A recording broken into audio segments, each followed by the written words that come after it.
지난 시간 과제풀이 좀 합시다. 2점짜리 5번 문제. 5번 문제. 자, 그림 가하고 나는 어느 날 같은 시각에 우리나라 부근의 가시영상과 지상일기도를 나타냈다라고 되어져 있어, 그지? 지금 가시영상을 나타내요, 가시영상. 가시영상을 통해서 우리가 알 수 있는 건 뭐냐면, 이거는 가시광선을 사용을 한 거고 낮에만 관측 가능한 위성 영상이다, 이런 걸 했었고요. 그 다음에 저기서 이제 밝게 보이는 밝은 부분이 의미하는 거, 그거를 배웠었지, 그지? 밝은 부분은 구름의 두께가 두꺼운 곳을 얘기를 한다, 이렇게 얘기를 했었어. 왜냐하면 햇빛을 굉장히 많이 반사를 해야 하얗게 보이는 형태이기 때문에 햇빛을 많이 반사한다는 건 구름의 두께가 그만큼 두껍다라는 걸 의미해서 지금 구름 A하고 B 지점을 봤을 때 A 지점이 훨씬 더 하얗게 밝게 보이기 때문에 A가 구름의 두께가 두껍고 B가 더 얇다, 이렇게 얘기할 수 있겠네. 기억에 나와 있죠. 구름의 두께는 A 지역이 두껍다 라는 얘기네. 그 다음 니은에 A 지역의 구름을 형성하는 수증기는 주로 전선의 남쪽에 위치한 기단에서 공급된다 라고 되어져 있는데, 지금 가하고 나하고 같은 시각에 대한 얘기거든. 지금 A 지역을 나에서 찾아보니까 뭐냐면 여기 지금 전선이 하나가 보이는데, 자, 전선이 어떻게 생겼냐면 이렇게 아래쪽으로 이렇게 세모 찬 공기가 내려오고 위쪽으로는 뜨거운 공기가 올라가는 이런 장마전선입니다. 장마전선. 자, 장마전선 같은 경우에는 우리나라에 생긴 장마전선은 오호츠크의 기단의 찬 공기와 남쪽에서 올라오는 북태평양 기단의 뜨거운 공기가 만나서 생기는 거라고 얘기를 했었고, 강수구역을 확인해 보면은 한랭의 뒷부분, 온난의 앞부분에 비 오기 때문에 이 장마전선의 북쪽에 항상 비가 내리는, 여기 이제 비가 내리다 보니 A 지역 쪽에 비 내리는 구름이 여기 이렇게 진하게 만들어진 거야. 그래서 이 가에서도 장마전선을 표시하면 이렇게 표시를 할 수 있겠죠. 여기 장마전선의 위치가 될 거야. 자, 그러면은 지금 A 지역의 저 구름은 어떻게 생긴 거냐면 뜨거운 공기가 올라가서 상승해서 보통 구름 만들 거야. 그럼 그 뜨거운 공기가 어디서부터 왔냐, 그 얘긴데, 여기 남쪽에 있는 북태평양으로부터 온 뜨거운 공기들이 차가운 공기랑 만나면서 차가운 공기는 밑으로, 뜨거운 공기는 위로 이렇게 올라가면서 생긴 구름들입니다. 따라서 A 지역의 구름은 주로 전선의 남쪽에 위치한 기단, 즉 따뜻한 기단 얘기하는 거고요. 따뜻한 기단들이 상승을 해가지고 만들어진 형태다라고 얘기할 수 있어. 됐지? 네. 그래서 요거는 밑줄을 좀 쳐놓읍시다. 요건 좀 밑줄을 쳐놓을게. 요 보기는 밑줄을 좀 쳐놓고, 만약에 일기도가 나와 있는데 이 일기도가 북반구에 대한 그림이다 라고 하면은요, 니은은 맞는 말입니다. 무조건 맞는 말이에요. 북반구에 대한 얘기라면 니은은 무조건 맞는 말이다, 이렇게 생각을 좀 해주면 돼. 우리는 북반구에서 남쪽에서 지금 뜨거운 공기가 와주기 때문에 항상 맞는 말입니다. 디귿 B 지역의 지상에서는 남풍 계열의 바람이 부는가 라고 되어 있지. 자, B 지역을 보니까 지금 장마전선 아래쪽에 있는 형태고요. 자, B 지역은 북태평양 고기압이 저기압 쪽으로 이동하는 형태이기 때문에 밑에서부터 올라오는 바람인 남풍이 부는 게 맞겠지. 됐니? 그러면 A쪽 같은 경우에는 오호츠크의 기단이 이렇게 내려오기 때문에 북풍 계열의 바람이 불 겁니다. 됐나요? 네. 만약에 B 지역은 여기 그대로 있는데 장마전선이 여기 생길 수도 있을 거 아니야. 맞지? 이렇게 생기는 경우는, 그런 경우는 B는 지금 위에 오호츠크의 기단의 영향을 받을 테니까 그때는 북풍일 거야. 그러니까 장마전선 어디에 생기냐에 따라서 이제 달라질 겁니다. 됐니? 네. 연두색이 잘 안 보여? 장마전선이 여기 생기면, 이 밑에 생기면 B 지역은 장마전선의 북쪽에 있으니까 오호츠크 영향 받아서 북풍 계열 바람 불 거라고. 됐죠? 네. 그래서 일단 디귿 보기도 지금 여기서는 맞는 얘기입니다. 남풍 계열 맞아요. 정답이 5번입니다. 넘어가겠습니다. 11번. 11번. 자, 그림 가하고 나는 오늘 온대 저기압이 우리나라를 지날 때 12시간 간격으로 작성한 지상일기도를 순서대로 나타냈대. 여기 순서대로 나타냈다라고 했는데 보통의 경우는 순서대로 나타나지 않는 경우들이 많습니다. 뭐 순서 없이 이렇게 이제 나올 거야. 그럼 뭘 찾아야 되냐면 온대 저기압의 중심이 항상 우리나라 근처에서는 편서풍 타고 서에서 동으로 이동을 하기 때문에 더 서쪽에 있는 게 과거고 동쪽으로 이동한 게 현재인 거야. 네, 그렇게 찾아주면 돼. 만약에 이게 순서대로가 아니라 순서 없이 나타냈다. 순서를 정해라. 이런 문제가 나오게 되면은 아, 가에서 나의 형태로 갔구나. 왜냐면 온대 저기압의 중심이 더 서쪽에 몰려있는 게 과거니까. 이렇게 생각하면 됩니다. 자, 그 다음 일기 기온은 A 지점에서 관측한 기상 요소를 표시한 것이다. 라고 되어져 있네요. 자, 지금 가 같은 경우에 A 지역은요. 바람이 어떻게 부냐면 이렇게 바람이 불지, 그지? 예, 남풍이 불고 있고. 그다음 여기서 20이라고 하는 건 기온이었어. 20도씨를 나타내고 0, 3, 5 이렇게 돼 있는데 자, 저 0, 3, 5는 기압이지, 기압. 기압 읽는 방법이 뭐였었냐면 소점 하나 찍어주고 앞에 9 혹은 10을 넣어봤을 때 1013, 1기압에 더 가까운 수를 찾으라 그랬지? 그러면 1000 이렇게 되겠네. 얘는 1003.5 헥토파스칼을 나타내는 기압이 되는 거고요. 지금 나의 상태를 봤을 때는 자, 나는 이번에는 무슨 풍이냐면 이렇게 부는 풍이니까 서풍입니다. 서풍. 서풍으로 방향이 바뀌었고 그 다음 11도씨가 되었고 또 기압도 읽어보면 점 하나 만들어주고 앞에 10 하는 게 더 맞겠네요. 그러면 1010.1 헥토파스칼 이렇게 이제 기호가 만들어지게 됩니다. 자, 그러면은 기억에 A 지점의 풍향은 시계 방향으로 바뀌었냐? A 지점은 가에서는 남풍이 불었었는데 나에서는 서풍이 이렇게 붑니다. 그러면 1에서 2번으로 지금 시계로 돌고 있는 거 맞겠네, 그지? 자, 그 다음 니은에 한랭전선이 통과한 후에 A의 기온은 9도씨 하강했는가? 지금 보니까 A 지역이 여기서는 한랭전선이 통과하기 전인데 지금 나에서는 한랭전선이 이미 통과를 한 상태가 됐지, 그지? 한랭전선을 통과하게 되면은 지금 가에서 나로 변한 상태이고 기온은 20도씨에서 11도씨로 9도씨 하강한 게 맞죠? 그래서 니은도 맞는 얘기입니다. 자, 그 다음에 디귿의 온난전선면과 한랭전선면은 각각의 전선으로부터 지표상의 공기가 더 차가운 쪽에 위치한다. 자, 요것도 우리 밑줄 좀 쳐보자. 요것도 쭉 한번 밑줄 좀 쳐볼게. 요것도 항상 맞는 말인데 왜 항상 맞는 말인지를 그림을 좀 그려줄게. 자, 여기 온대 저기압의 단면을 좀 그려보게 되면요. 이렇게 한랭전선면, 온난전선면 이렇게 이제 그림을 그릴 수 있습니다. 됐죠? 근데 전선이 어디 있냐라고 봤을 때 전선은 어디 있냐면 여기가 지면하고 만난 여기랑 여기 이제 전선인 거야. 자, 그 전선을 상공으로 쭉 이렇게 연장을 시켜보면은 이렇게 연장을 시켜보면 이렇게 이제 우리가 얘기를 할 수 있어. 자, 그런 상태에서 문제에서 뭐라고 얘기를 했냐면은 전선면에 대한 얘기를 좀 했습니다. 전선면에 대한 얘기.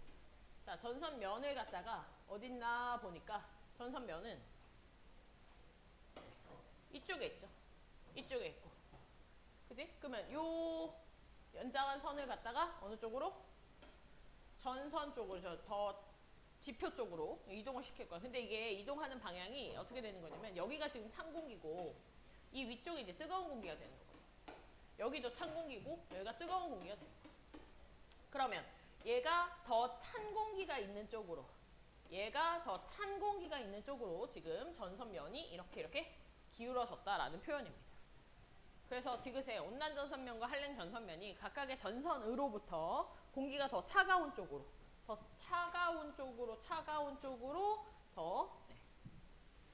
차가운 쪽에 위치한다라는 표현이 저런 말이야.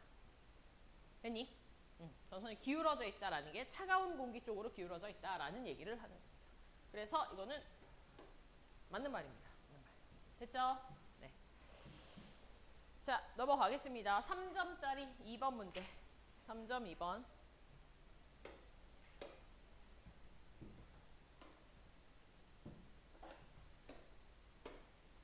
자, 그림 가는 어느 날 6시부터 21시간 동안에 우리나라 어느 관측소의 높이에 따른 기온을 나타낸 것이다. 나는 이날 6시에 우리나라 주변의 지상일기도를 나타냈고, 자, 문제에서 관측 기간 동안에 온난전선과 한랭전선 중 하나가 이동을 했다라고 되어져 있어. 자, 그러면 일단 관측소가 있는 곳이 어디냐면 지표거든, 지표. 지표 쪽을 보니까요. 지표 높이가 0인 이것을 보니까 시간에 따라서 지금 기온이 어떻게 변하는지를 좀 봐야 돼. 시간에 따라서 어떻게 변하는지 봤더니 막 15도, 17도, 19도까지 갔다가 갑자기 5도, 3도, 1도 이런 식으로 기온이 낮아지게 됩니다. 시간이 지날수록 기온이 확 낮아지는 걸 확인할 수 있어. 됐니? 자, 그러면 온난전선과 한랭전선 중에서 시간이 지남에 따라서 이 전선들이 통과했을 때 기온이 달라지는 양상을 보면 온난전선이 통과하고 나면 기온이 올라가게 되고 한랭전선 통과하고 났을 때 기온이 떨어지게 될 거거든. 따라서 이 지역은 기온이 떨어지는 지금 형태이기 때문에 한랭전선 지나갔다라고 볼 수 있어요. 되냐? 되니? 네, 3점짜리 2번 문제입니다. 보세요. 네. 자, 그리고 난 다음에 네, A쪽 나에서 지금 A쪽도 뭔지 한번 보면은 A가 여기 있죠. 그죠? 네. A 있는 곳에 보니까 기압이 1044헥토파스칼이야. 그 다음에 주변이 40, 36 이런 걸로 봐서 A 같은 경우에는 고기압이겠구나. 우리가 또 이렇게 확인을 할 수 있겠네요. 됐니? 네. 자, 그럼 기억에 한번 봅시다. 관측소를 통과한 전선은 온난전선인가? 자, 기온 떨어지는 거 얘기했어, 그지? 얘는 한랭전선이 돼야 돼. 온난전선이었으면 기온이 나중에 시간 지남에 따라서 올라갑니다. 그 다음에 리은의 관측소의 평균 기압은 디귿식이랑 기역식이랑 어떻게 되냐? 자, 그럼 우리 한랭전선 지나가는 걸 생각해보면 한랭전선은 지나가면서 기온은 떨어지지만 반대로 기압은 올라갈 거야. 왜냐면 찬 공기들이 많이 생겼기 때문에 무거워져서.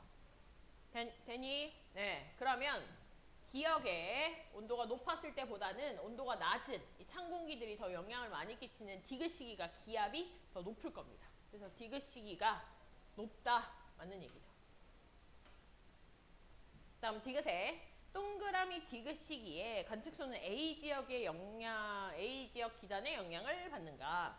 자, 지금 디귿 시기는 찬 공기가 굉장히 많이 영향을 준 시기인데 찬 공기가 나에서 어디 있나 봤더니 요 A, 이게 뭐냐면 위치상 시베리아죠, 시베리아 고기압에 대한 얘기입니다. 시베리아 고기압. 시베리아 기단의 특징이 뭐가 있었냐면 한랭 건조한 특징이 있었지. 되니? 예, 따라서 저렇게 차가워진 이유는 이 한랭한 공기 때문에 그렇다라는 말이 맞는 얘기입니다. 필기하세요. 너네 나중에 이거 보면 기억 안 나. 그러니까 본인 문제 맞췄어도 필기 좀 많이 해놔.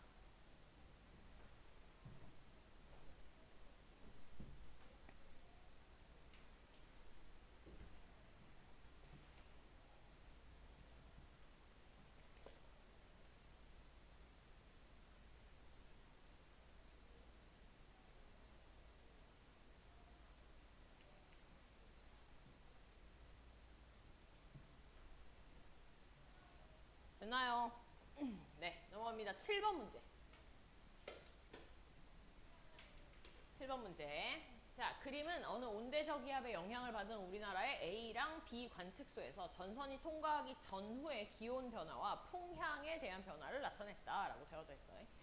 자, 일단은 우리가 온대저기압이 통과하게 되면은 풍향 어떻게 변하는지 기본적인 풍향의 변화를 먼저 적어본다면 자, 일단 남동풍이 불고요.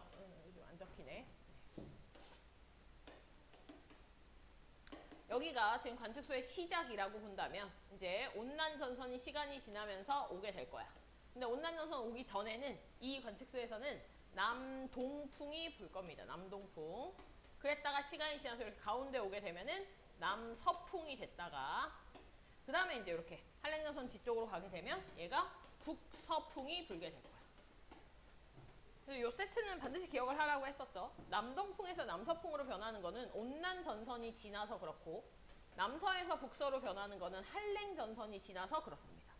자, 이걸 왜 적어놨냐면 여기 풍향을 보니까 B를 보니까 B는 지금 남서풍의 상태에서 북서풍으로 바뀌는 형태야. 남서에서 북서로.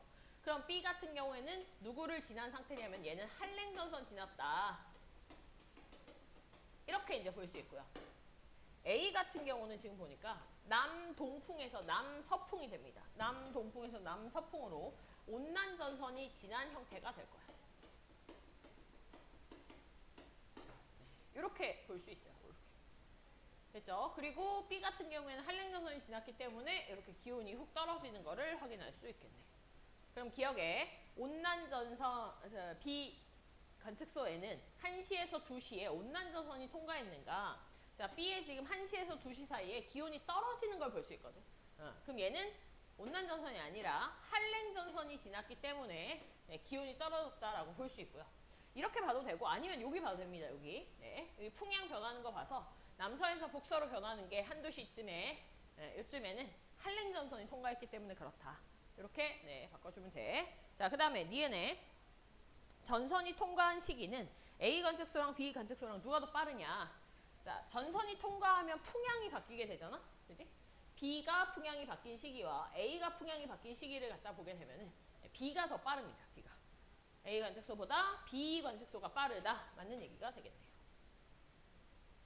그 다음 A 관측소에서는 2시경에 흐리거나 비가 내렸다라고 되어져 있지. 자, A 관측소에 2시에 뭔 일이 있나를 보면요. A 관측소는 아직 남동풍이 불 때야. 2시가. 남동풍이 불 때가 언제냐면은 온난전선의 앞쪽에 위치해서 남동풍이 불 때, 요때입니다. 온난전선의 앞쪽은 뭐야? 넓은 지역 이슬비 내립니다. 이슬비. 네. 따라서 2시경에 흐리거나 비가 내렸다라는 말이 맞는 얘기죠. 온대 저기압에서의 강수를 갖다가 표시를 해보면 네, 온난전선 앞쪽에 넓은 지역에 이슬비 내리고 한랭전선 뒤에 좁은 지역 소나기 내렸었다. 됐지? 네. 지금 위치 자체가 2시쯤에는 아직 온난전선을 통과하기 전의 상태이기 때문에 흐리거나 비가 내렸다. 이때의 비는 네, 지속적인 비, 즉 이슬비가 내렸다라는 의미였을 겁니다. 그래서 정답이 니은 디귿입니다. 추가 질문. 늦게 온 사람들 추가 질문. 3점에 3번이랑 6번.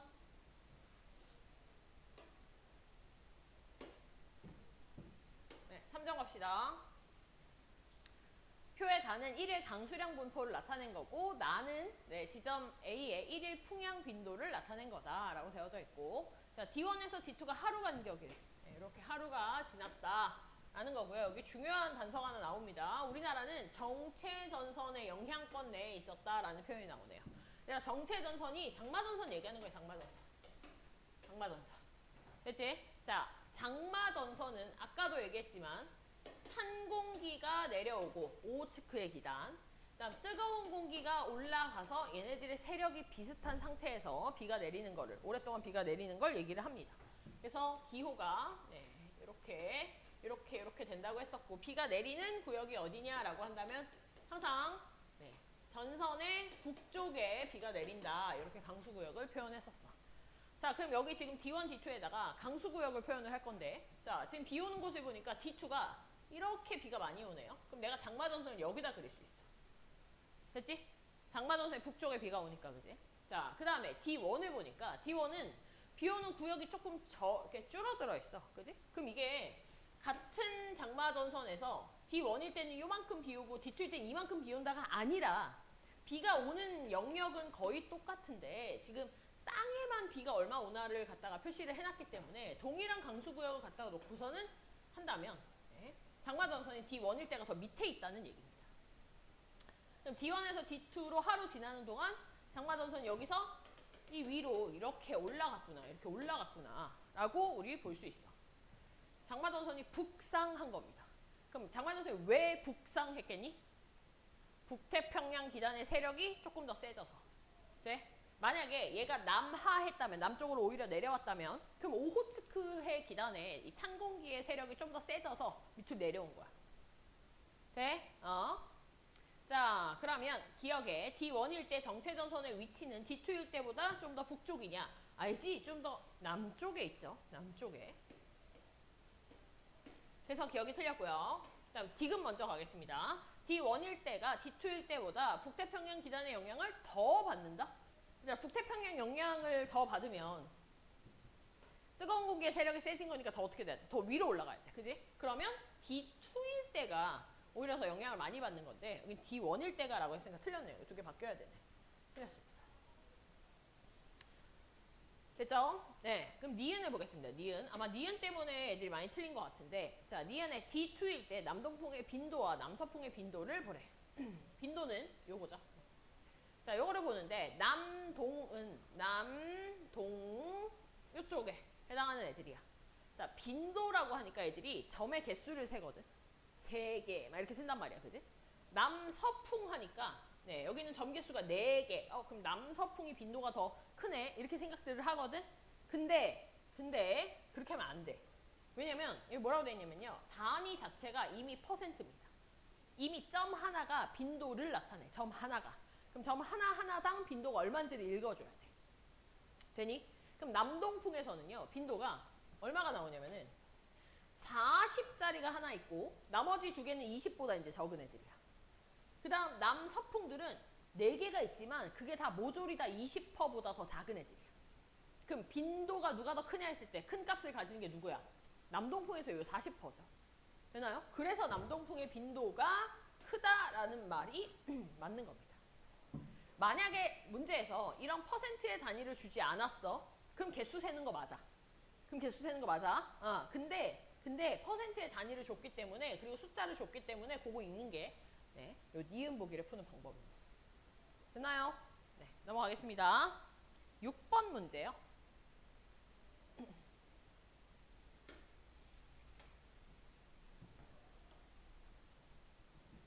자, 그림 가는 어느 날 21시 우리나라 주변의 지상일기도를 나타냈고, 네, 밤 9시입니다. 그 다음 나는 가에 밤 9시부터 14시간 동안에 관측소 A하고 B에서 그 곳 중 하나에서 기온하고 기압을 갖다가 관측을 했다라고 되어져 있네요. 자, 그러면 나 그래프를 먼저 볼게. 문제 푸는 방법인데 순서를 좀 잘 봐도 내가 어떻게 풀이하는지.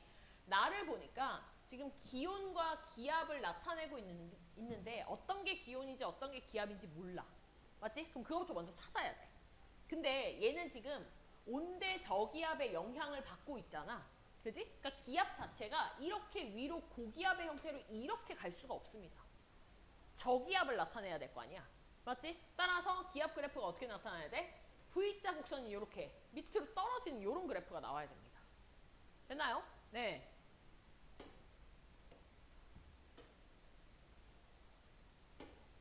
되니? 그래서 얘가 기압 그래프고요. 얘가 기온 그래프가 되는 거야. 됐어? 자, 그리고 난 다음에 그러면 지금 21시부터 14시간 지나면서 라고 얘기를 했으니까 A하고 B의 상황을 보게 되면요. A는 이미 21시에 벌써 한랭 전선이 이미 지나갔어. 그지? 그럼 앞으로 A는 어떤 형태가 일어날 거냐면요. 그냥 온대 저기압이 멀어지는 일밖에 이제 안 생겨. 됐지? 멀어지는 일만 생길 거야. 자, 근데 B를 봤더니 B는 아직 변화가 하나 남아있어. 뭐냐면 앞으로 시간이 지나게 되면요. 이렇게 한랭전선이 B를 지나갈 겁니다. 그럼 한랭전선이 B를 지나가게 되면 기온은 낮아지고 기압은 높아지는 변화가 생길 거야. 지금 여기서 보면 기온과 기압의 변화가 반대로 나타나는 일이 나타나지, 그지? 네, 기온이 떨어지고 기압이 높아지거든. 그러면 얘는 한랭전선이 지났구나라고 우리가 알 수 있고 한랭전선이 지나는 건 앞으로 지날 거는 B밖에 없네요. A는 이미 지났고 21시에. 더 이제 새벽 시간에, 요 시간에 통과하는 거는 B에서 관측한 결과가 될 거다라는 얘기입니다. 그래서 니은이 맞는 얘기예요. 나는 B에서 관측한 자료가 맞습니다.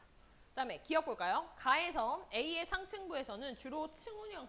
자, 일단 가에서 A가 어디냐면 한랭전선의 뒤편이거든.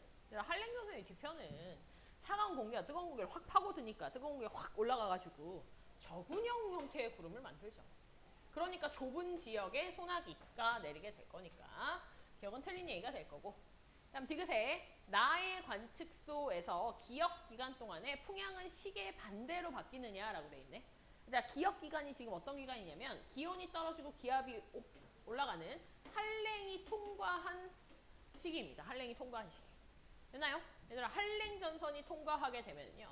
남서풍으로 불던 바람이 북서풍으로 바뀌게 됩니다. 되나요? 남서풍이 북서풍으로 바뀌게 되는 시계 방향이 맞겠죠? 시계 반대가 아니라. 되니? 아, 저는 남서에서 북서로 가는 걸 안 외웠는데요. 라고 얘기를 한다면 네, 외워야 되고요. 네. 근데 진짜 너무너무 헷갈리는 거야. 너무너무 헷갈리는데 이런 문제를 만났다. 자, 그럼 내가 팁을 하나 알려줄게. 무조건 맞출 수 있는 팁을 알려줄게. 얘들아, 온대 저기압이 이렇게 있어. 온대 저기압 중심이 있는데요. 온대 저기압을 이렇게 딱 저기압 중심을 봤을 때 그 저기압 중심의 아래쪽에 있는 부분들 있지? 아래쪽에 있는 부분들. 네, 이 아래쪽에 있는 부분에 관측소가 어디에 있던 간에 여기에 있던 간에 애들이 이제 지나가게 되면서 한랭 전선이든 온난 전선이든 전선이 이동할 거 아니야, 그지? 이렇게 온대 저기압의 아래쪽에 영향권 내에 있는 애들은 어떤 전선이 지나가든 풍향은 시계로 변합니다. 무조건 시계로 변해. 알겠지? 응. 왜냐면 여기 있는 애가 제일 처음에 느끼는 게 뭐야? 남동풍이잖아. 남동풍. 되나요? 남서에서 북서로 지금 변하거든? 되니? 남동, 남서, 북서 변하는 게 다 시계 방향입니다. 시계 방향. 되나요?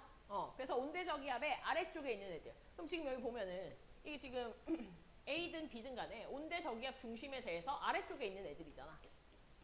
돼? 그럼 얘들은 무조건 시계 방향으로 풍향이 변할 거야. A는 이미 시계 방향으로 풍향이 변했을 거고 B는 앞으로 이제 시계 방향으로 또 변할 거고. 이해가니? 네. 그러면 시계 반대 방향으로 변하는 애들도 있냐? 시계 반대 방향으로 변하는 건요. 이 위쪽에 있는 애들. 만약에 관측소가 온대 저기압 중심보다 더 이렇게 북쪽에 위치한 경우들을 가끔 문제에서 냅니다. 이 북쪽에 위치한 애들은요. 이런 애들은 이제 시계 반대로 변합니다. 그래서 이걸 외울 때 이렇게 외워줘도 됩니다. 지금 온대 저기압의 이동 방향이 편서풍 방향 따라 이렇게 이동하겠지, 그지? 자, 앞으로 가는 방향에 대해서 오른쪽에 있는 애들. 가는 방향의 오른쪽에 위치한 애들은 무조건 시계로 변하고 왼쪽에 위치한 애들은 반시계로 변합니다. 됐죠? 이건 온대저기압뿐만 아니라 열대저기압, 태풍에서도 마찬가지야. 알겠지? 공통적이야. 오늘 태풍 할 거야.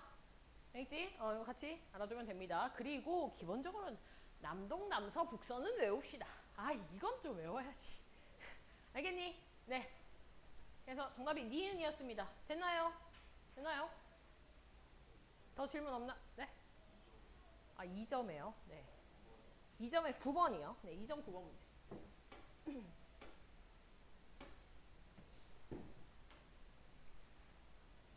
네, 2점에 9번 문제를 가보겠습니다.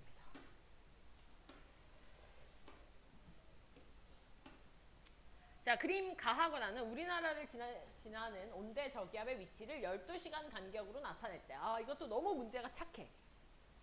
순서대로 나타냈네. 그지?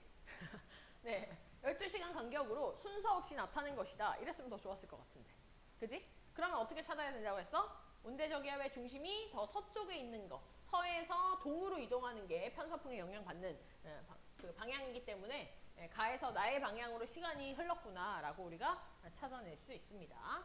자, 그럼 기억 볼까요? 기억. 자, 저기압의 세력은 이라고 보죠. 얘들아, 세력이란 말이 이제 앞으로 나오잖아. 세력. 세력이란 말이 나오면요. 빨리 중심기압 보세요. 중심기압. 그리고 얘는 저기압이거든. 저기압. 저기압의 세력이 세다는 거는 중심기압이 더 낮을수록 센 거야. 왜냐면 저기압이잖아.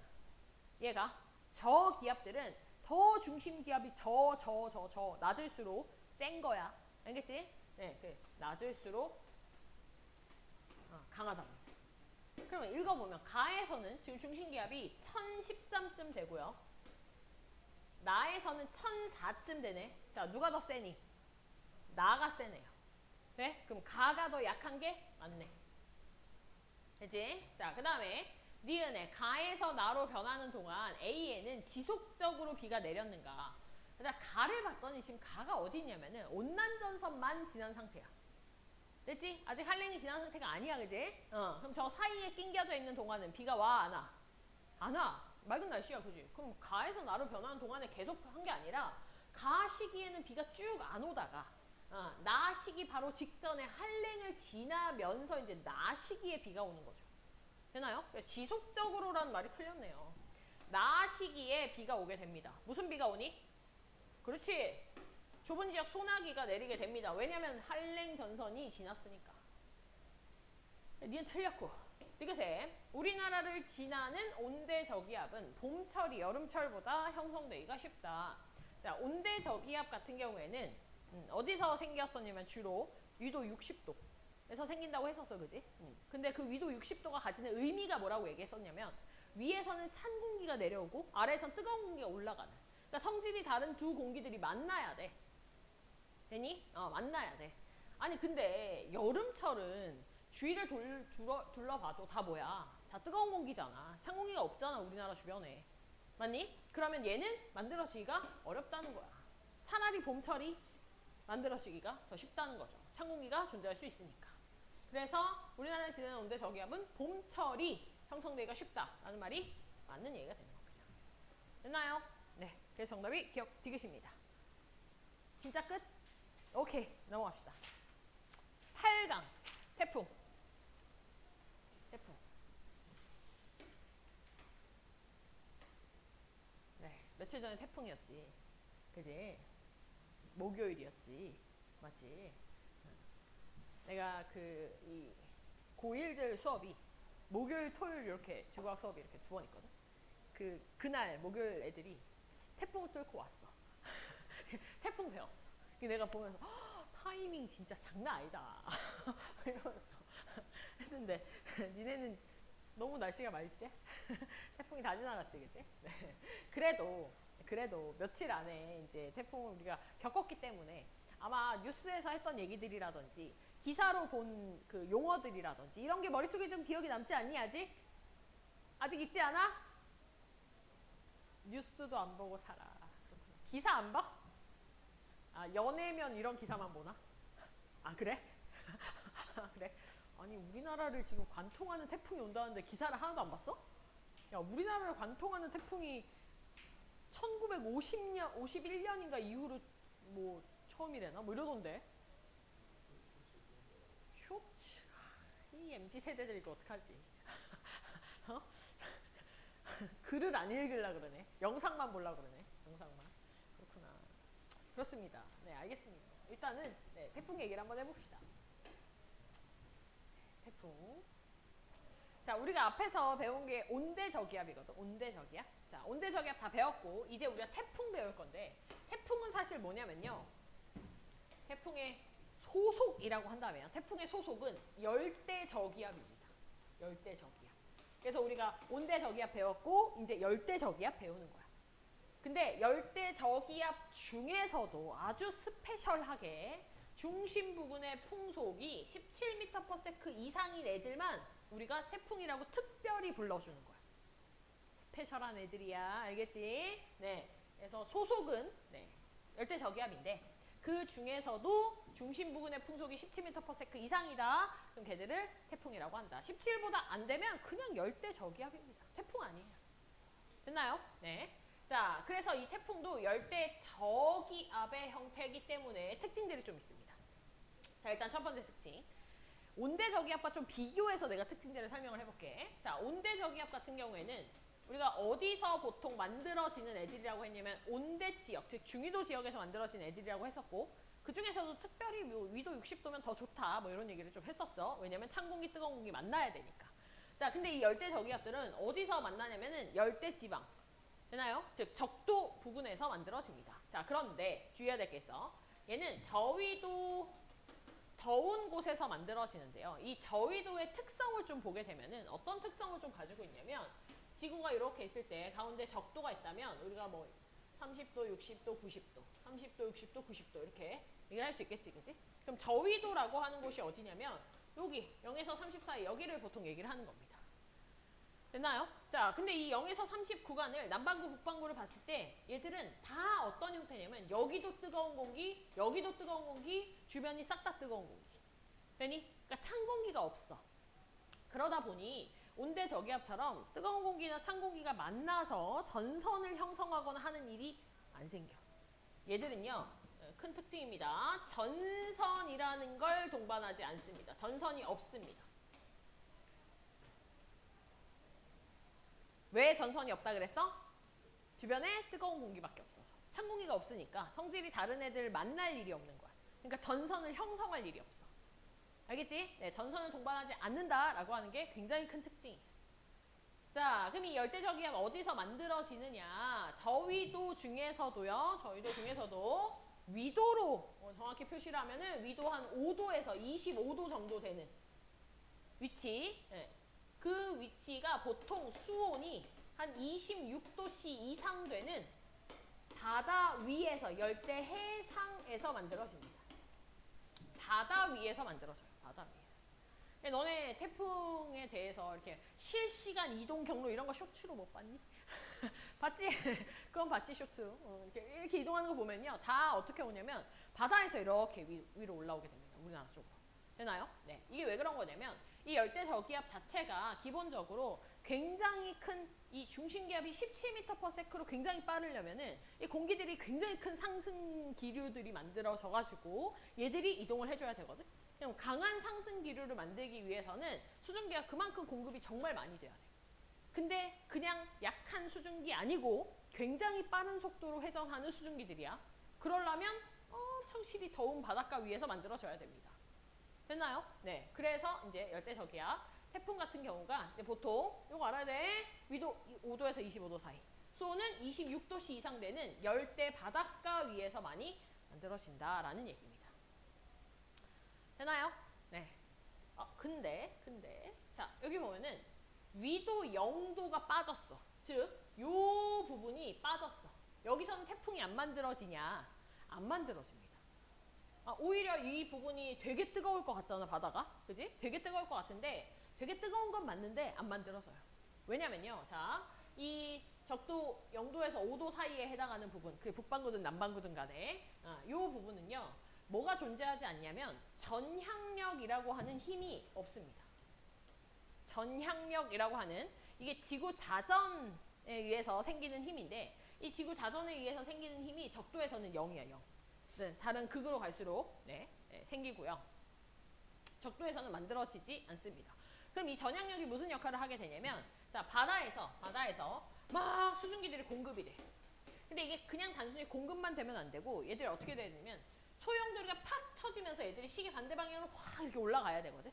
그러니까 처음에 그 소용돌이 쳐주는 그 힘이 필요해. 그게 전향력이야. 근데 위도 0도에서는 그 힘이 없어. 그럼 뭐만 하는 거야? 주장창 증발만 하는 거지. 소용돌이 쳐서 이렇게 큰 상승 기류의 형태를 만들지 못해요. 그래서 적도에서는 태풍이 만들어지지 않습니다. 됐니? 네. 서술형 낼 것 같지 않아? 네. 쉬운 문제로 서술형 나올 수도 있지. 뭐. 점수 주려고 하는 문제로. 쉬운 형태니까. 네. 전향력이라고 하는 표현을 반드시 써줘야 됩니다. 됐죠? 네, 됐죠? 네. 그래서 태풍이라고 하는 거는 이제 0도에서는 안 만들어지고 그 위쪽에서 여기 수온이 26도씨 이상인 위도 5도에서 25도 사이에 해당하는 열대 바다 위에서 만들어지는 게 태풍이다라는 얘기입니다. 됐나요? 자, 그럼 저기 에너지원이라고 하는 게 있는데 저 에너지원이 이제 무슨 얘기냐? 이 그림을 갖다 써볼게. 이거 바다입니다, 바다. 자, 바다에서요 수증기들이 증발해서 이렇게 올라오게 될 거야. 됐지? 그럼 무슨 상태냐면은 증발해서 올라왔으니까 얘 기체 상태겠네. 수증기. 그지? 기체 상태. 자, 이 기체 상태의 수증기가 뭐 할 거냐면 쭉 위로 상승해서 올라갈 겁니다. 되나요? 네. 상승해서 올라가게 되면 너네 공기 상승하면 단열 팽창 일어나면서 기온이 떨어지게 됩니다. 고개를 끄덕이는 사람이 한 명밖에 없군요. 진짜. 그러니까 단열 팽창이 뭐냐면 열이 차단된 상태로 얘가 팽창하는 거거든. 이게 왜 그런 거냐면 이 아래쪽보다는 위쪽으로 가면 갈수록 공기의 양이 줄어들잖아. 그지? 공기가 희박해지잖아. 맞지? 그러다 보니까 이 증발하는 이 수증기들을 누르는 압력이 약해지는 거야. 그럼 누르는 압력이 약해지니까 공기들은 어떻게 되겠어? 이 수증기들은 팽창하겠지. 그지? 자, 근데 그 팽창을 하는 속도가 되게 빨라. 되게 순식간에 팽창을 해야 되거든. 그러다 보니 원래 기체들은 주변으로부터 열 공급 받아서 팽창해줘야 되는데 너무 짧은 시간 내에 팽창을 하다 보니 자기가 가지고 있는 에너지 사용하면서 열이 차단된 상태에서 팽창을 한단 말이야. 그럼 내 에너지 어떻게 됐어? 팽창하는데 써버렸지? 그러니까 이 수증기의 기온이 떨어지게 된다는 거야. 되나요? 기온이 떨어지니까 기체가 뭘로 바뀌냐면은 액체로 바뀌게 됩니다. 물방울로 바뀌게 돼요. 돼? 얘들아 이게 뭐냐면 이게 구름 생성의 원리야. 돼? 이렇게 액체로 바뀐 이런 물방울들의 모임이 구름이거든. 되나요? 그래서 태풍일 때도 이렇게 거대한 구름들이 생기는 게 이런 일들이 중간에 일어나서 그렇습니다. 자, 근데 이 기체가 액체로 이렇게 변하는 과정에서 얘들아, 기체랑 액체 중에서 누가 더 에너지 많이 가지고 있어? 기체야, 액체야? 아, 액체라고? 야, 액체가 더 에너지를 많이 가지고 있으면 너네 물을 왜 끓여? 야, 물을 우리가 끓이잖아? 팔팔팔 끓여 수증기가 만들어지게 하잖아? 그지? 열을 가해서 수증기가 되는 거거든? 그지? 기체가 더 에너지가 많죠, 액체보다. 맞지? 그럼 에너지가 많은 거에서 에너지가 적은 것 쪽으로 바뀌는 거니까 주변으로 에너지를 어떻게 하는 거야? 주변으로 에너지를 방출하게 되는 겁니다. 오히려. 기체가 에너지 많은데 적은 것 쪽으로 가니까. 그지? 계산이 안 되나? 되지? 되지? 괜찮지? 괜찮지? 애들이 헷갈려하면 나는 이제 이렇게 얘기를 하는데 이 에너지라고 하는 개념이나 상태를 뭘로 생각하면 되냐면요. 고체를 100원짜리 가지고 있는 형태라고 생각하면 되고 100원이 있으면 고체야. 근데 1000원이 있으면 액체야. 네? 기체는 10,000원이 있어야 돼. 이해가? 그러면 기체가 10,000원이 있었는데 1,000원이 됐으니까 9,000원 밖으로 뺀 거잖아. 이해가니? 얘들아, 근데 이 9,000원만큼의 에너지가요, 밖으로 완전 빠져나가는 게 아니라 이 주변에 공기가 상승하고 있었기 때문에 이 상승하는 요 속도를 갖다가 요 회전을 갖다가 훨씬 더 빠르게 운동 에너지를 만들어 줄 겁니다. 됐나요? 그러니까 얘가 거대하게 생기게 되는 거야. 자, 지금 에너지원에서 수증기가 응결될 때 방출되는 수문열이라는 말이 있는데 이 수증기, 여기 얘기하는 요 기체 얘기하는 이 수증기가 위로 올라가면서 액체가 될 때, 물방울 될 때 이걸 우리가 응결이라고 합니다. 이 과정을, 이 상태 변화를. 또 액화라고도 하죠. 액화, 응결 같은 말입니다. 물방울을 만들 때 그때 방출하는 요 아까 9,000원짜리 그 힘. 되니? 그 9,000원짜리 그 열에너지, 그 열에너지에 의해서 태풍이 성장을 하게 된다라는 뜻이에요.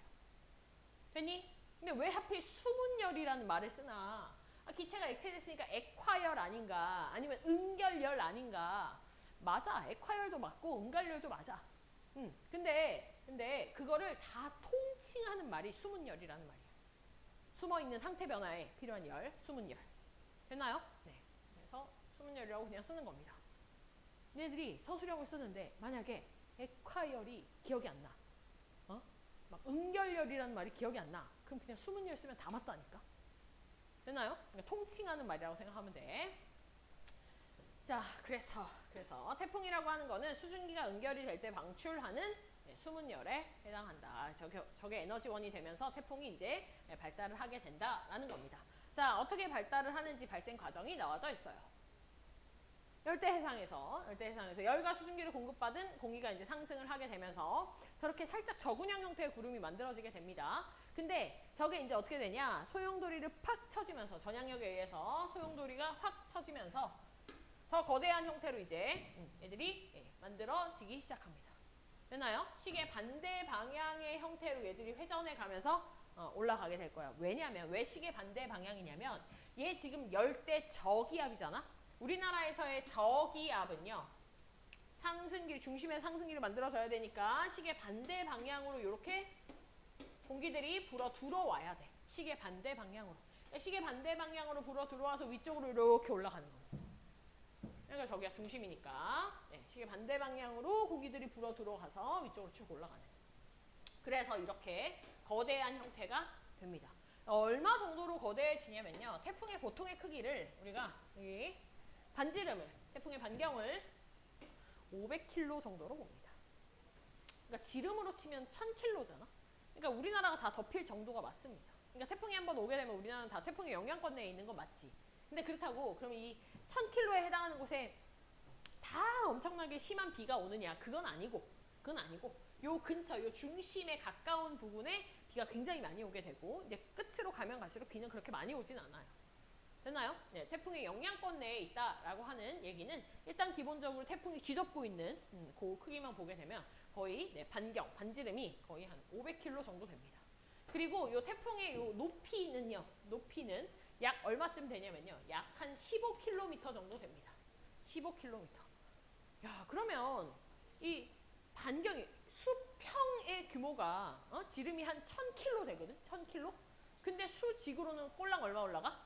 15km 올라가. 태풍은요, 수평으로는 굉장히 크게 발달했지만 수직으로는 그렇게 크게 발달하진 못합니다. 됐죠? 네, 네, 그런 것들이 좀 있어. 자, 그래서 태풍이 이 바다 위에서, 이 밑에 바다 있고, 바다 위에서 지금 저기압 중심에 의해 가지고 시계 반대 방향으로 이렇게 탁탁탁탁 이렇게 타고 이렇게 올라가는 형태입니다. 됐나요? 근데 아주 특이한 일이 나타납니다. 어떤 일이냐면요. 지금 우리가 이 바다 바로 위에서, 바다 위쪽에서 저기압에 의해 가지고 공기들이 모여가지고 위로 올라가는 이쪽 부분을 내가 태풍의 하층부, 아래쪽이다 이렇게 이제 얘기를 좀 해볼 거고, 이 15km 위쪽을 갖다가 태풍의 상층부라는 표현을 한번 해보겠습니다.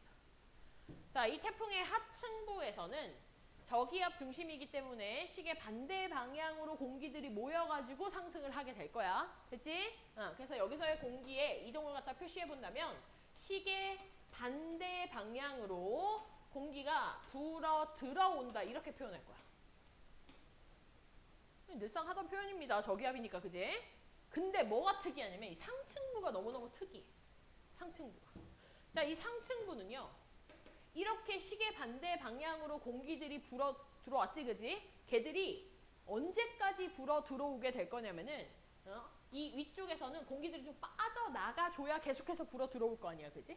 오히려 이 상층부는 그래서 시계 방향으로 불어 나갑니다. 공기들이 불어 나가. 시계 방향으로 불어 나가는 거는 사실 고기압에서의 공기의 이동이긴 했거든. 근데 이 태풍의 눈에 저 상층부, 태풍 중심의 저 상층부에서는 시계 방향으로 불어 나가는 형태의 공기들이 빠져나가줘야 이 하층부에서, 우리가 사는 이 하층부 쪽에서 계속해서 올라가게 될 거야.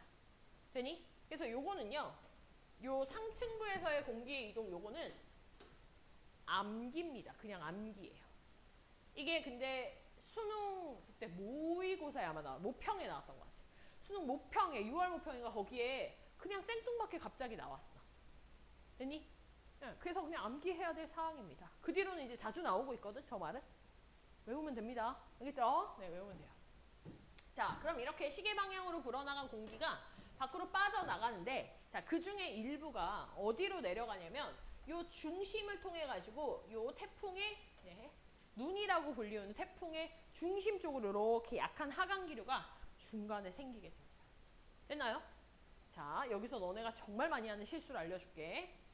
만약에 머릿속에 고기압은 하강기류 날씨 맑다, 저기압은 상승기류 날씨 흐리다, 이게 너무 이렇게 이제 잘 외워져 있는 친구들이 있어요. 잘 외워져 있는 거야. 칭찬해줘야 되는 거야. 우리 지난 시간에 배운 거거든, 그지?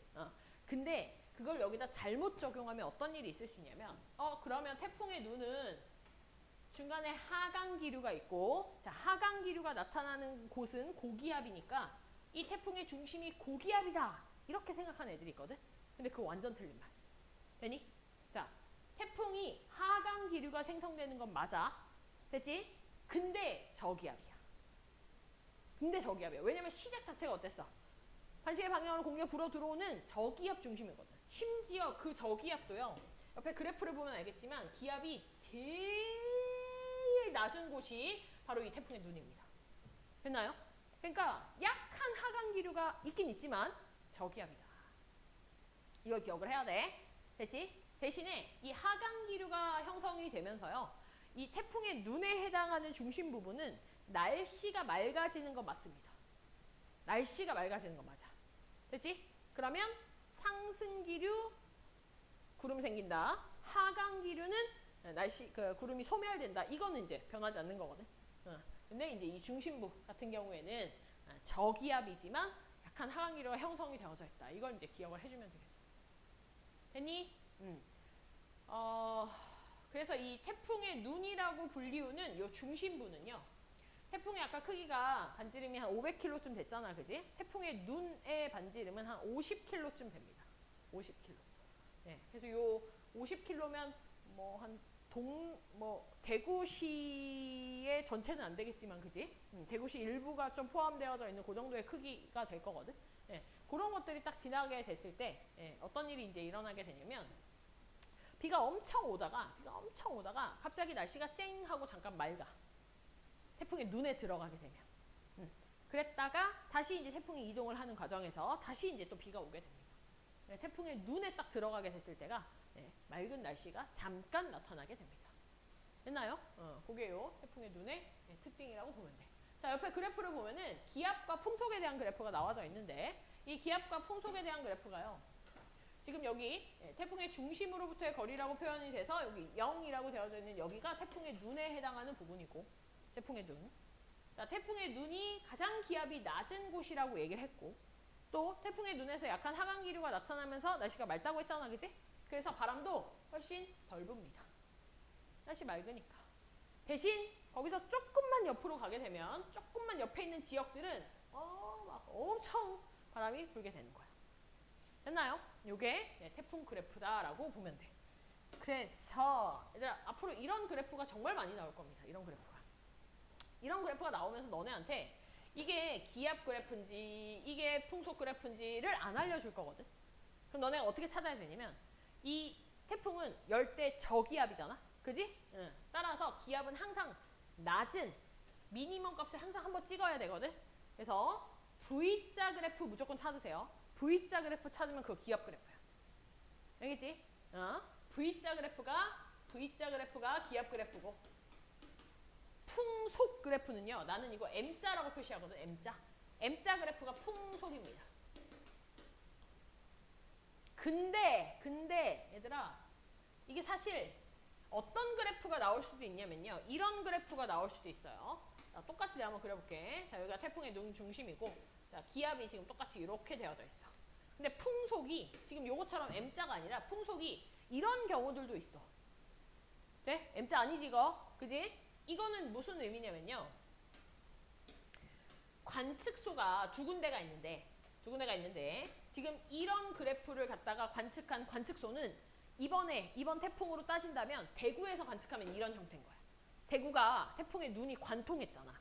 그러니까 태풍의 눈을 만약에 그 관측소에서 통과를 했다면 태풍의 눈이 관측소를 통과를 했다면 관통을 했다면 이런 그래프가 나올 거야. 근데 대구 말고 대구 주변에 부산이나 울산이나 이런 데 있잖아. 그지? 주변 도시들 같은 경우에는 태풍의 눈이 통과하진 않았거든. 되니? 그러니까 밑으로 훅 떨어질 일이 없어. 풍속이나 아니면 맑은 날씨가 나타날 일이 없어. 그래서 풍속이 오히려 기압이 낮은 곳에서가 더 셉니다. 되나요? 태풍의 눈을 관통하지 않은 경우에 풍속은 이렇게 나타나. 관측소가 어디냐에 따라서 같은 태풍을 갖다가 관측할 때 태풍의 눈을 지났는지 안 지났는지를 이 풍속 그래프의 모양을 보고 우리는 확인할 수 있어. 알겠니? 네.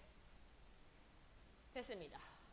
그러면 자, 우리 5분 쉬었다가 뒤에 연달아서 하도록 하겠습니다. 자, 계속 갑시다. 네, 태풍의 이동입니다, 이번에. 자, 태풍이 아까 어디서 생긴다 그랬어? 위도 몇 도? 그렇지. 위도 5도에서 25도. 묻지만 말고. 대답해야지, 대답.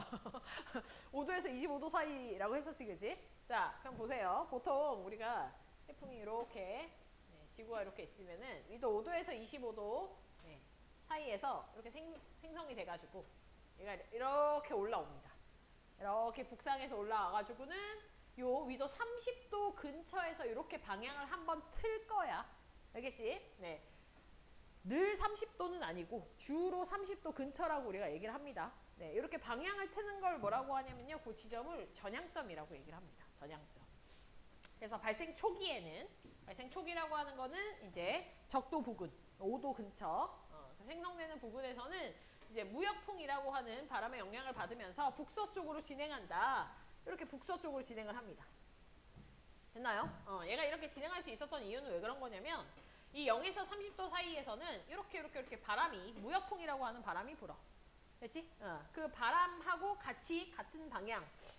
이게 어떻게 같은 방향이냐 이렇게 얘기할 수 있겠지만 네. 같은 방향입니다. 됐죠? 같은 형태, 같은 계열의 방향입니다. 네, 그래서 요 무역풍의 영향을 받아가지고 얘가 북서쪽으로 태풍이 이동을 하다가 그러다가 이제 30도를 넘어가게 되면 이제 편서풍이라고 하는 바람이 이렇게 불어줍니다. 30에서 60 사이에서 그 편서풍 타고 얘가 방향 틀어서 태풍이 이렇게 포물선 궤도를 따라서 보통 이동을 하게 될 거야.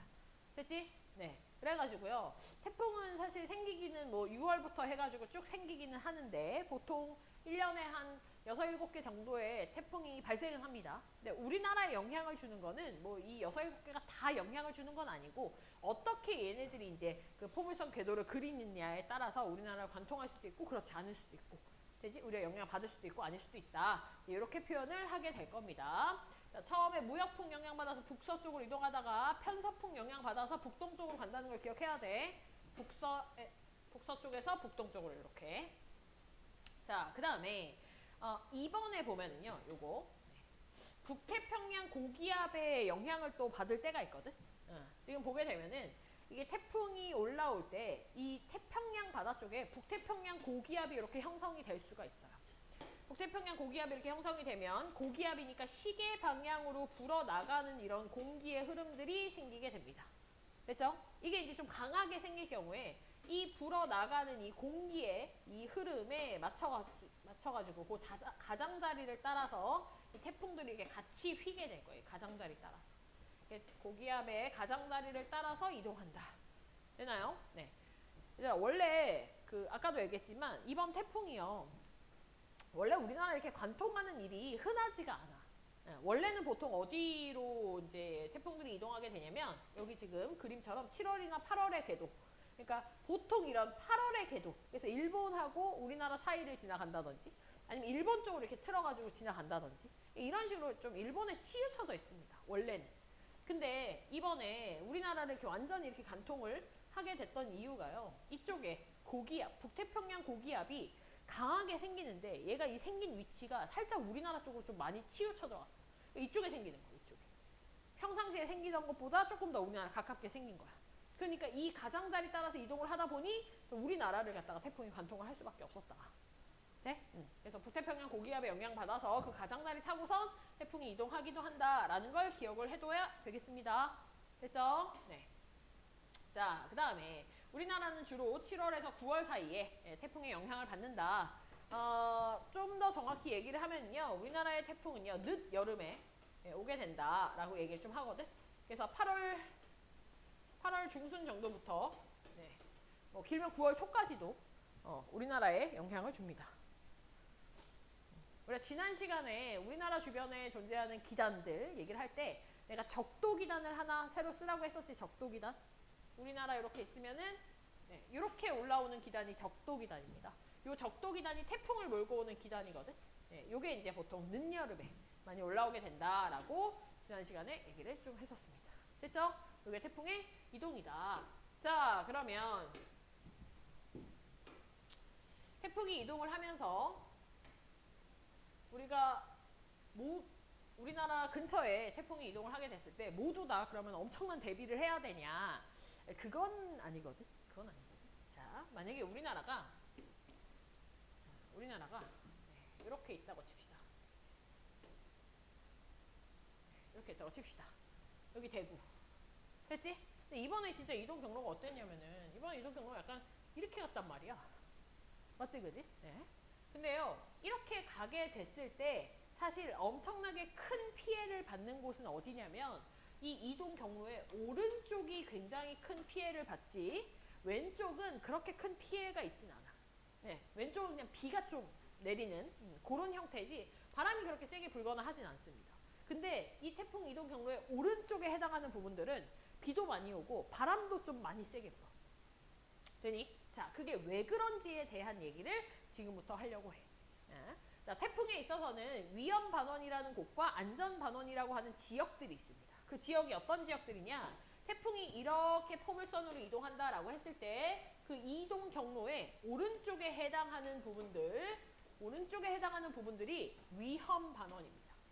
위험반원에 속하는 지역들이 돼. 자, 근데 이 위험반원에 속하는 지역들은 일단 기본적으로 태풍의 피해가 되게 크거든. 왜 큰지를 좀 보게 되면 왜 전향점이 보통 이렇게 나와져 있으니까 지금 이 아래쪽 0에서 30도에 불고 있는 바람을 표시를 해보면 이런 형태의 무역풍이 불고요. 이 위에는 이런 형태의 이제 편서풍이 대기대순환의 형태로 지금 현재 불고 있는 상태야. 자, 이 상태에서 태풍의 중심이 태풍이 이렇게 태풍이 이동을 하게 되겠지, 그지? 그럼 태풍 중심이 저기압이기 때문에 이 저기압 쪽으로 바람이 불어 들어갈 겁니다. 반시계 방향으로. 그걸 여기다 표시를 해보면, 자, 이렇게 상승기를 표시를 해보면 바람이 이렇게 불어 들어가는 거예요. 이렇게. 이런 식으로. 되나요? 얘도 표시를 해보면 저기압으로 이렇게, 이렇게, 이렇게 불어 들어가는 겁니다. 되나요? 반시계 방향으로. 됐지? 그러면 지금 빗금친 노란색 부분은요. 저 빨간색으로 태풍 안쪽으로 공기들이 불어 들어가는 방향과 그 다음 원래 이 지역에 불고 있던 이 대기 대순환의 무역풍의 방향이 어때? 일치하는 거야. 그러니까 바람이 훨씬 더 세집니다. 편서풍 때도 마찬가지야. 편서풍 때도 편서풍이 불고 있는 이 바람의 방향하고 대체적으로 이 태풍으로 들어가는 공기들의 방향이 일치합니다. 그러니까 바람이 더 세지는 거야. 그래서 이 노란색 부분에 해당하는 이 위험반원이라고 하는 곳이 더 바람이 강해지고 강해지는 강화가 일어나게 돼서요. 여기 바람 방향이 똑같아. 져가지고 합쳐져서 풍속이 훨씬 더 강한 형태가 돼서 피해가 큰 지역이 이제 이 위험반원이 되는 거고, 안전반원이라고 불리우는 곳은 이제 이 태풍의 이동 경로에 네, 이 왼쪽 부분, 이동 경로의 왼쪽 부분, 바깥쪽 부분을 이제 우리가 안전반원이라고 부를 텐데, 저긴 안전반원이라고 부르는 이유는 또 마찬가지야. 무역풍의 이동 방향과 네, 그 다음 태풍 안쪽으로 들어가는 공기의 이동 방향이요. 반대입니다. 그러니까 서로 상쇄되는 거야. 풍속이 어느 정도 상쇄가 되고, 지금 여기 위에서도 이렇게 이동하는 편서풍의 방향과 안쪽으로 저기압 쪽으로 들어가려고 하는 방향이 반대가 되면서 애들이 상쇄가 됩니다. 그러니까 조금 바람이 덜 부는 거지. 이 안전반원에 해당하는 부분들은. 그래서 우리나라 이렇게 태풍이 이동했을 때요. 지금 이쪽이 이제 위험반원이 되니까 이쪽은 바람이 엄청 시게 부는데, 이 반대편에 해당하는 이쪽 전라도 쪽이나 이쪽 부분은 좀 바람이 덜 부는 거야. 됐지? 그렇다고 완전히 바람이 막 이렇게 안 분다 이건 아니고 태풍이니까 이 위험반원에 비해서 훨씬 더 적게 바람이 불다 보니까 피해가 그렇게 크진 않습니다. 그런 부분을 우리는 안전반원이라고 얘기를 할 거야. 얘가 네. 네. 어디가? 30도 밑에? 아, 그러니까 이걸 나눌 때 어떻게 나누는 거냐면, 지금 태풍의 이동 방향이 이거란 말이야. 이걸 기준으로 해서 이거의 오른쪽에 해당하는 부분들은 검은 색깔하고 빨간색이 같으니까 여기는 빨라지고, 이쪽은 반대니까 느려지고. 이해가? 그러니까 이렇게 나누는 게 아니고, 됐지? 태풍의 이동 경로를 기준으로 해서 이 안쪽에 해당하는 애들은 무조건 빨라지고, 바깥쪽에 해당하는 애들은 무조건 느려지고. 오케이? 요게 이제 위험반원과 안전반원에 대한 얘기였다. 됐나요? 네. 이번에 태풍에 대한 그런 기사나 아니면은 영상이나 이런 걸 보게 되면은, 사실 대구가 태풍이 관통한다고 해가지고 엄청나게 좀 걱정을 좀 많이 했지, 그지? 우리가 걱정을 많이 했는데, 차라리 관통을 해서 조금 덜 했던 것 같기도 해. 관통을 해가지고 날씨가 그렇게 막 엄청 심하게, 물론 오전에는 비가 좀 많이 오긴 했다만 오후 들어서부터는 비가 거의 오지도 않았고, 그지? 오히려 태풍의 눈을 지나가게 되면서는요, 그래도 좀 나았던 것 같은데, 이제 문제가 되는 곳들이 어디였냐면, 이런 부산이라든지 울산이라든지 강원도 쪽은 이번에 피해가 좀 큽니다. 대체적으로 다 어디에 있는 애들이야? 위험반원에 있는 애들이야. 그지? 너네가 이제 기사나 이런 것들을 보게 되면은요, 이제 그런 뉴스 기사에서도 이런 위험반원이라는 말을 씁니다. 기사에. 표현을 하거든. 열대저기압이라는 말도 내가 봤어, 기사에서. 네? 위험반원에 속해 있어서 피해가 클 거다라고 하는 문장도 나오더라고. 위험반원이 뭔지는 알아야 될 거 아니야. 상식이 돼버렸잖아. 그지? 태풍 얘기가 나왔는데 위험반원도 못 알아들으면 안 될 거 아니야. 그지? 맞지? 네, 그 위험반원이라는 게 태풍의 진행 경로의 오른쪽에 해당하는 지역으로서 대기대순환의 방향과 태풍으로 들어가는 바람의 방향이 일치하여 풍속이 강화되는 지역을 말한다 라고 설명을 할 수 있어야 된다. 집에 가서 동생이 알겠냐고 위험반원을. 모르겠지. 동생한테 얘기해 주는 거야. 야, 네 위험반원이 뭔지 알아? 안전반원은 뭔지 아냐? 이러면서 설명 한번 해주는 거지. 얘들아, 태풍 또 올 거거든? 태풍 또 올 거야. 지금 7호 태풍도 올라오고 있잖아, 그지? 근데 7호 태풍은 일본 쪽으로 거의 이렇게 올라가서 우리나라에 올지 안 올지는 모르겠는데, 아무튼 우리나라에 영향을 준 태풍은 또 올 겁니다. 됐죠? 네. 또 오기 전에 한번 가서 교육을 시켜놔. 알겠지? 네, 동생한테. 동생이 없다. 강아지 앉혀놓고, 너 태풍 알아? 이러면서. 네. 그러면서 원래 최고의 공부가 뭐냐면은 남한테 설명하는 거야. 남한테 설명하는 거. 동생한테 설명하는 거. 동생이 만약에 없다. 들어줄 사람이 없다. 그럼 엄마 아빠한테. 태풍이 뭔지 아십니까? 이러면서 설명해 주다 보면 얘들아 이렇게 막 설명을 하다 보면은 너네가 막히는 부분이 있거든. 분명히. 그지? 엄마한테 막 설명을 하다가 태풍이 이렇게 또 막혀. 갑자기 뭐 에너지원이 생각이 안 나. 뭐 이런 부분들이 있어. 그런 부분들을 그럼 너네들이 다시 복습을 하면 돼. 안 막힐 때까지. 알겠지? 안 막히는 정도가 될 때까지 이렇게 말로 이렇게 안 보고 설명을 할 수 있을 정도로 그렇게 공부를 매 단원을 하게 되면은요. 뭐 지구과학 뭐 금방 뭐 이렇게 잘합니다. 알겠지? 옛날에 이거는 그냥 내 옛날 얘기인데 내가 그 고등학교 때 그 학원을 잠깐 다녔었거든. 학원 다닐 때 그 학원이 되게 좀 이렇게 그 강의실이 되게 쪼매난 강의실이 엄청 많은 학원이었어. 그러니까 빈 강의실이 되게 많았거든. 그래서 맨날 친구랑 그때 여름방학 때인가 막 이럴 때 학원 다닐 때 친구를 앉혀놓고 내가 앞에서 막 칠판에서 막 내가 외운 거 막 친구한테 막 이렇게 설명을 막 해주는 거야. 근데 내가 하다 보면 내가 막히잖아. 그지? 그럼 이제 막 나는 그거 공부하고 친구는 공부 안 했었는데 나 때문에 이제 그래도 그나마 알게 된 거 외우고 막 그랬었어. 고등학교 때. 근데 그게 진짜 효과가 좋거든. 진짜. 그래서 혼자 막 이렇게 막 남한테 설명해 주듯이 공부하면 되게 좋아. 되게 좋아. 혼자 그랬었어. 고등학교 때. 고등학교 2학년 때 막 그랬어. 그렇다. 너네 집에 가서 한번 해봐라. 알겠지? 동생한테 한번 얘기해줘라. 실생활에 필요한 것들이니까. 됐나요? 네, 넘어가겠습니다. 자, 하나만 더 얘기하고 넘어갈게요. 하나만 더. 중요한 얘기가 남아있어.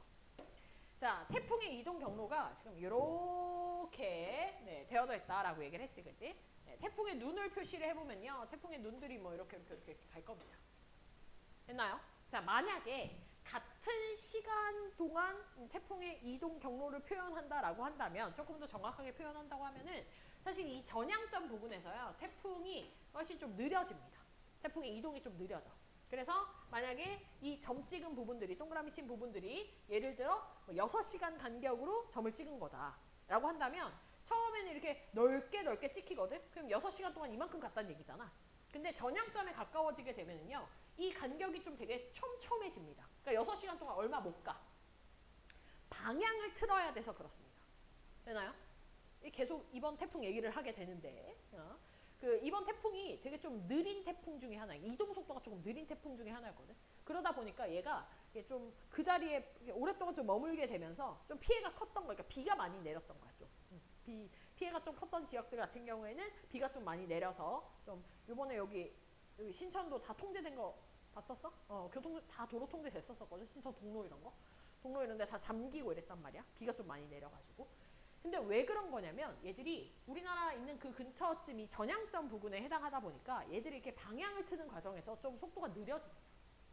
그래서 이 전향점 부분이 느려졌다가 다시 이제 위쪽으로 올라가게 되면서 다시 또 빨라지는 이런 형태가 만들어지게 될 거야. 됐지? 자, 그런데 내가 관측소를 2군데를 설정을 할 건데요. 어디에 관측소를 좀 둘 거냐면은 여기 위험반원 쪽에다 관측소를 하나 둘 거고, 됐지? 안전반원에 또 관측소를 하나를 한번 더 볼게. 됐지? 그리고 이 관측소에서는 뭐를 관측할 거냐면은 풍향을 좀 볼 겁니다. 풍향을. 됐지? 네. 전부 다 하진 않을 거고 내가 한 3군데 골라서 여기에 태풍이 위치해 있을 때 나는 지금 어떤 풍향을 느끼나 그거 보려고 하는 거야. 됐지? 자, 그러면 어떤 식으로 그림을 좀 그려줘야 되냐면 자, 이 태풍의 눈 쪽으로 바람이 불어 들어가야 돼. 되니? 그 불어 들어가는 걸 나는 느끼는 거야. 그지? 그러면 이렇게 나를 거쳐서 지금 이쪽으로 공기가 들어가는 걸 우린 측정을 하겠지. 되나요? 이게 첫 번째로 측정하는 바람의 방향이 될 거고, 두 번째 위치에 왔을 때는 나를 지나쳐서 이렇게 불어 들어가는 풍향을 갖다가 측정을 할 겁니다. 세 번째 방향 같은 경우에는 이렇게 불어 들어가는 바람을 갖다가 우리가 관측을 하겠지. 되니? 자, 시간이 점점 지남에 따라서 이 위험반원에 있는 사람들이 관측을 하기에 풍향의 변화는 시계 방향으로 변한다는 걸 알 수 있어. 돼? 이동 경로의 오른쪽에 있는 지역에서 풍향의 변화를 갖다 관찰을 하게 되면요. 풍향의 변화는 시계 방향으로 나타나게 됩니다. 됐나요? 자, 근데 저 바깥쪽에 있는 안전반원에 있는 사람을 좀 보게 되면은 이 사람은 우리가 어떻게 볼 수 있냐면 이렇게 일단 바람이 불어 들어갈 거고, 그 다음에 이렇게 바람이 불어 들어가고, 그 다음에 이렇게 바람이 불어 들어가는, 이번엔 반시계 방향으로의 풍향의 변화가 생기게 되는 거야. 그래서 안전반원에 있는 사람들은 풍향 변화가 반시계로 일어나게 됩니다. 반시계. 되니? 자, 이게 왜 중요하냐면 너네 뒤쪽에 이제 문제를 좀 보게 되면은요. 뒤쪽에 97페이지에 7번 문제 같은 거 한번 볼까요? 97페이지에 7번 문제 같은 거 보면은 지금 그래프가 두 개 나와져 있지, 그지? 네, 두 개가 나와져 있는데 97페이지 7번 문제. 자, 그래프가 가나 관측소 A, B 뭐 이렇게 두 개가 나와져 있는데 그 관측소 A에서 관측한 결과들을 보게 되면은 선이 지금 파란색, 초록색, 빨강색 이렇게 세 가지가 나와져 있어. 그리고 그게 뭐라고 했냐면 문제에서 두 번째 줄에 기온과 기압과 풍향을 순서 없이 나타냈다 이렇게 얘기를 했거든. 그럼 너네가 이런 그래프를 보자마자 어떤 게 기온인지 기압인지 풍향인지를 빨리 정하고, 그 다음 풍향이 시간이 지남에 따라 어떤 방향으로 변하는지를 알면 기억보기에 A가 위험반원에 위치하는지 안전반원에 위치하는지를 판단할 수 있다는 거야. 문제가 이렇게 이렇게 적용을 시켜야 된다는 거야. 이해가니? 이해가니? 자, 그럼 내가 한번 맛을 보여줄게요. 어떻게 풀어야 되는 건지 그런 문제들 같은 경우에. 자, 일단 A만 좀 보겠습니다. 지금 이게 기온과 기압과 풍향에 대한 얘기거든. 얘들아, 내가 이 태풍이라고 하는 열대 저기압들은 일단 기압의 모양이 어떻다 그랬어?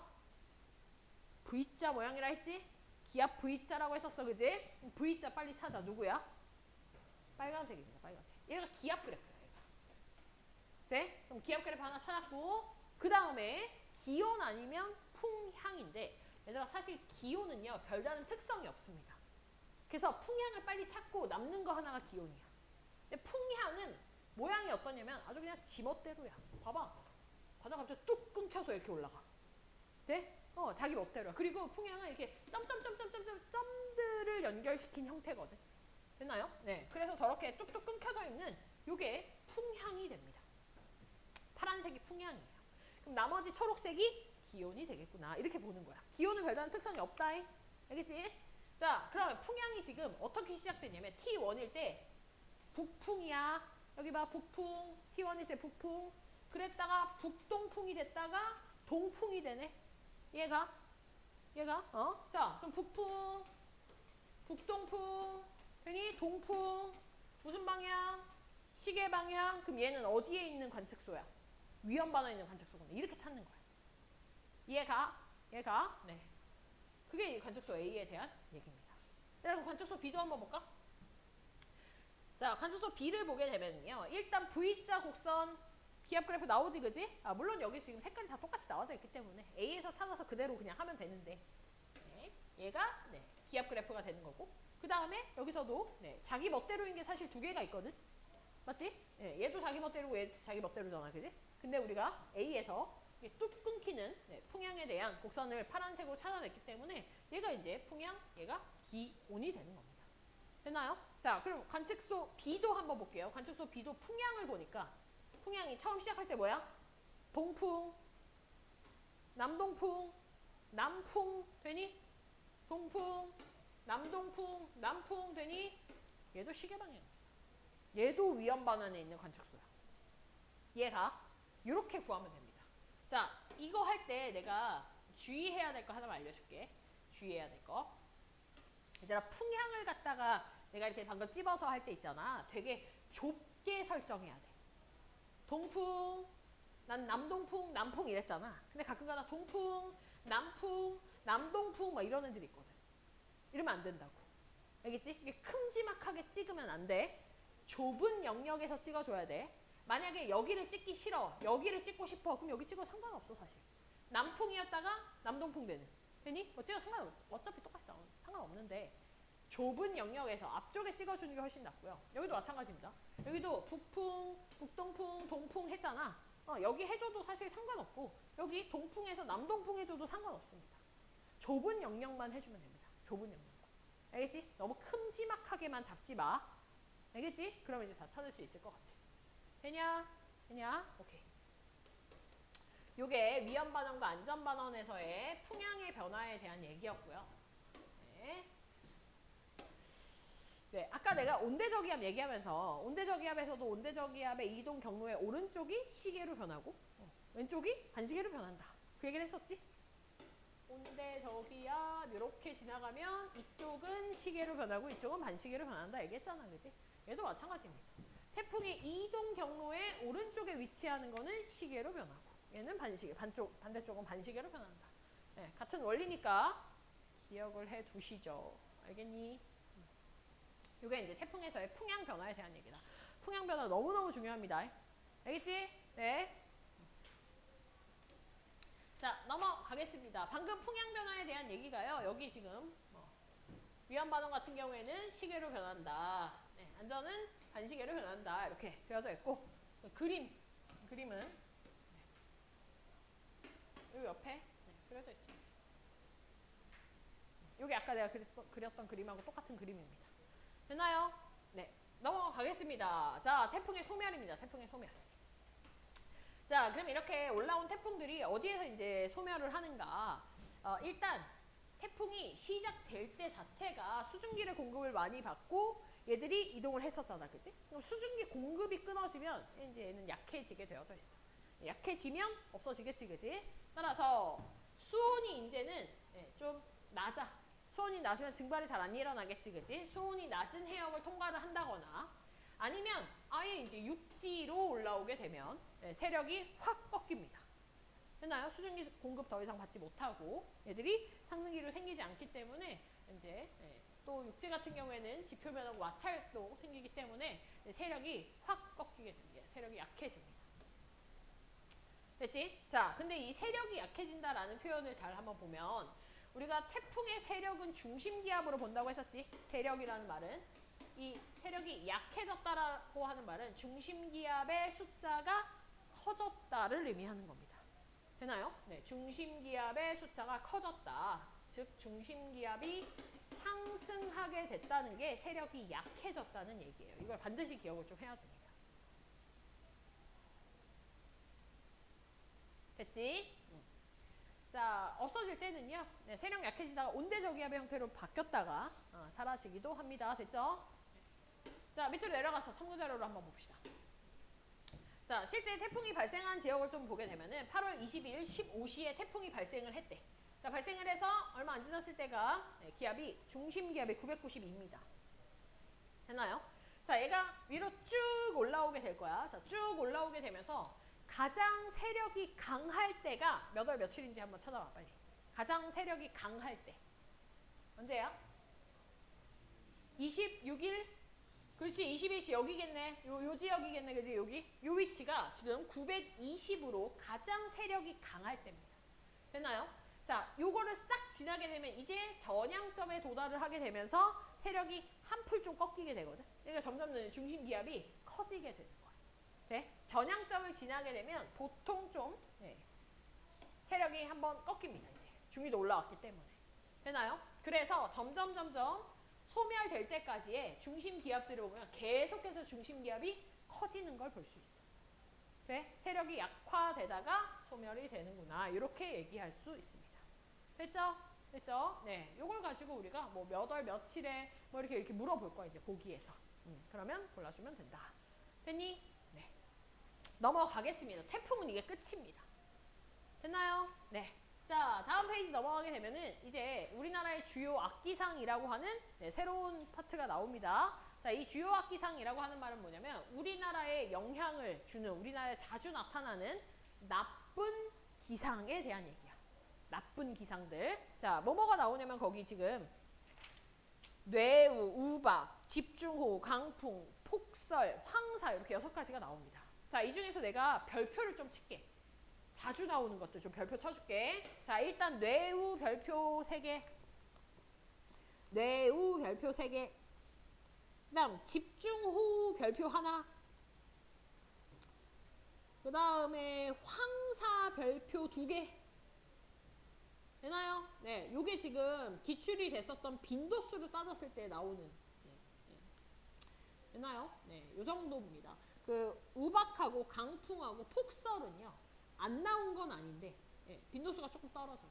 그래서 만약에 내신을 준비하거나 할 때는, 원래 우리가 수능 기출 됐었던 빈도수에 맞춰서 내신도 그렇게 많이 나오기 때문에 나올 확률이 좀 적지 않을까 이렇게 생각은 합니다. 그래도 일단 설명은 다 할 거야. 어려운 거 없고요. 얘들은 어떤 애들을 이렇게 부르는가, 얘들이 왜 나타나는가, 뭐 그런 얘기들을 하는 겁니다. 자, 뇌우입니다. 뇌우. 자, 뇌우는 뭐냐면요, 비야 비. 비인데 어떤 비냐면요, 천둥 번개 치면서 내리는 소나기. 이걸 갖다 우리가 뇌우라고 합니다. 뇌우. 그래서 여기 일단 소나기 내려야 되기 때문에 저군형 형태의 구름이 만들어져야 되는데 천둥 번개 치는 저군형 형태의 구름을 우리는 적란운이라고 불러요.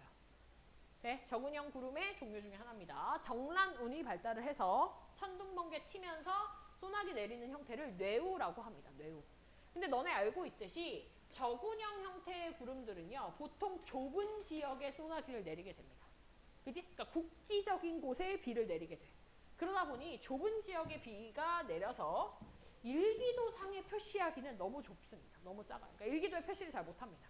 그리고 이게 이 뇌우라고 하는 비를 갖다가, 천둥번개 치는 비를 갖다가 이게 이렇게 지속되는 시간도 좀 짧아. 길어야 수분에서 수시간입니다. 그러다 보니 일기도에 표시하기 힘들다라는 얘기인 거야. 되냐? 되냐? 네, 요게 이제 뇌우에 대한 얘기입니다. 자, 그럼 이런 뇌우는 어떨 때 생성이 되는가? 일단 기본적으로 이렇게 저군형 형태의 구름이 만들어져야 되거든. 이런 형태가 만들어지기 위해서는 강한 상승작용이 나타나야 됩니다. 강한 상승작용. 그러니까 이런 강한 상승작용은 언제 나타나게 되냐면 대기가 매우 불안정할 때, 그러니까 빨리 뜨거운 공기 같은 것들이 불안정해서 존재할 때 애들이 강한 상승기류가 나타나게 됩니다. 그게 이제 보통 여름철에 굉장히 강한 햇빛이 굉장히 좁은 지역에 나타날 때, 그때 이제 공기가 확 가열되면서 위로 싹 솟구쳐 올라갈 거거든.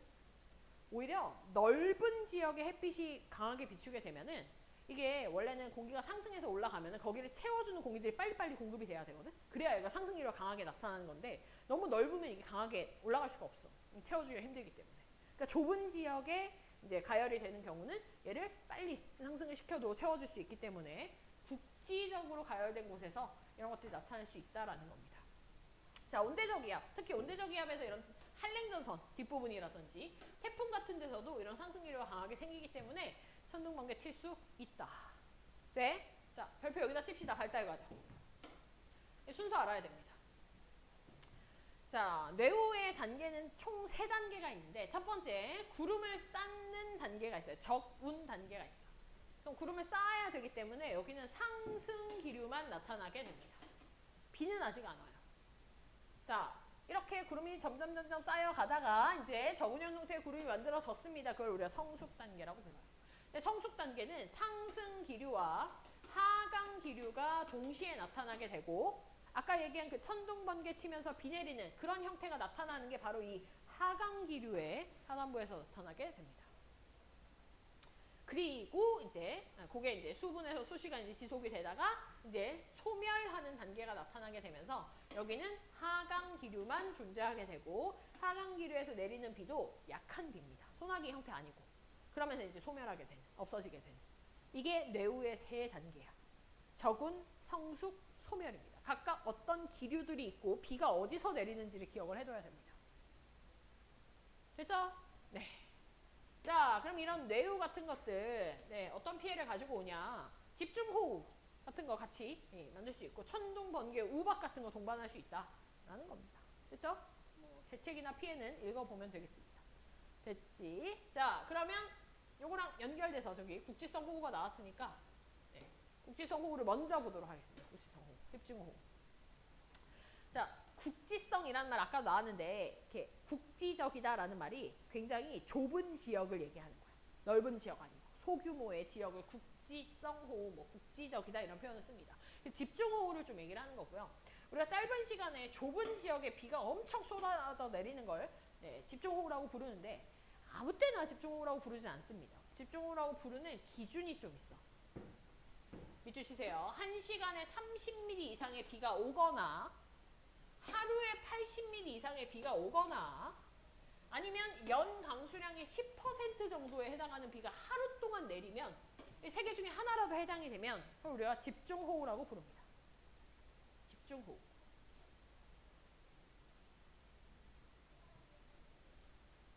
됐니? 네. 그래서 이번에도 비가 좀 뭐 많이 오긴 했는데 원래 이제 태풍하고 같이 동반해서 집중호우들이 이제 좀 많이 오죠.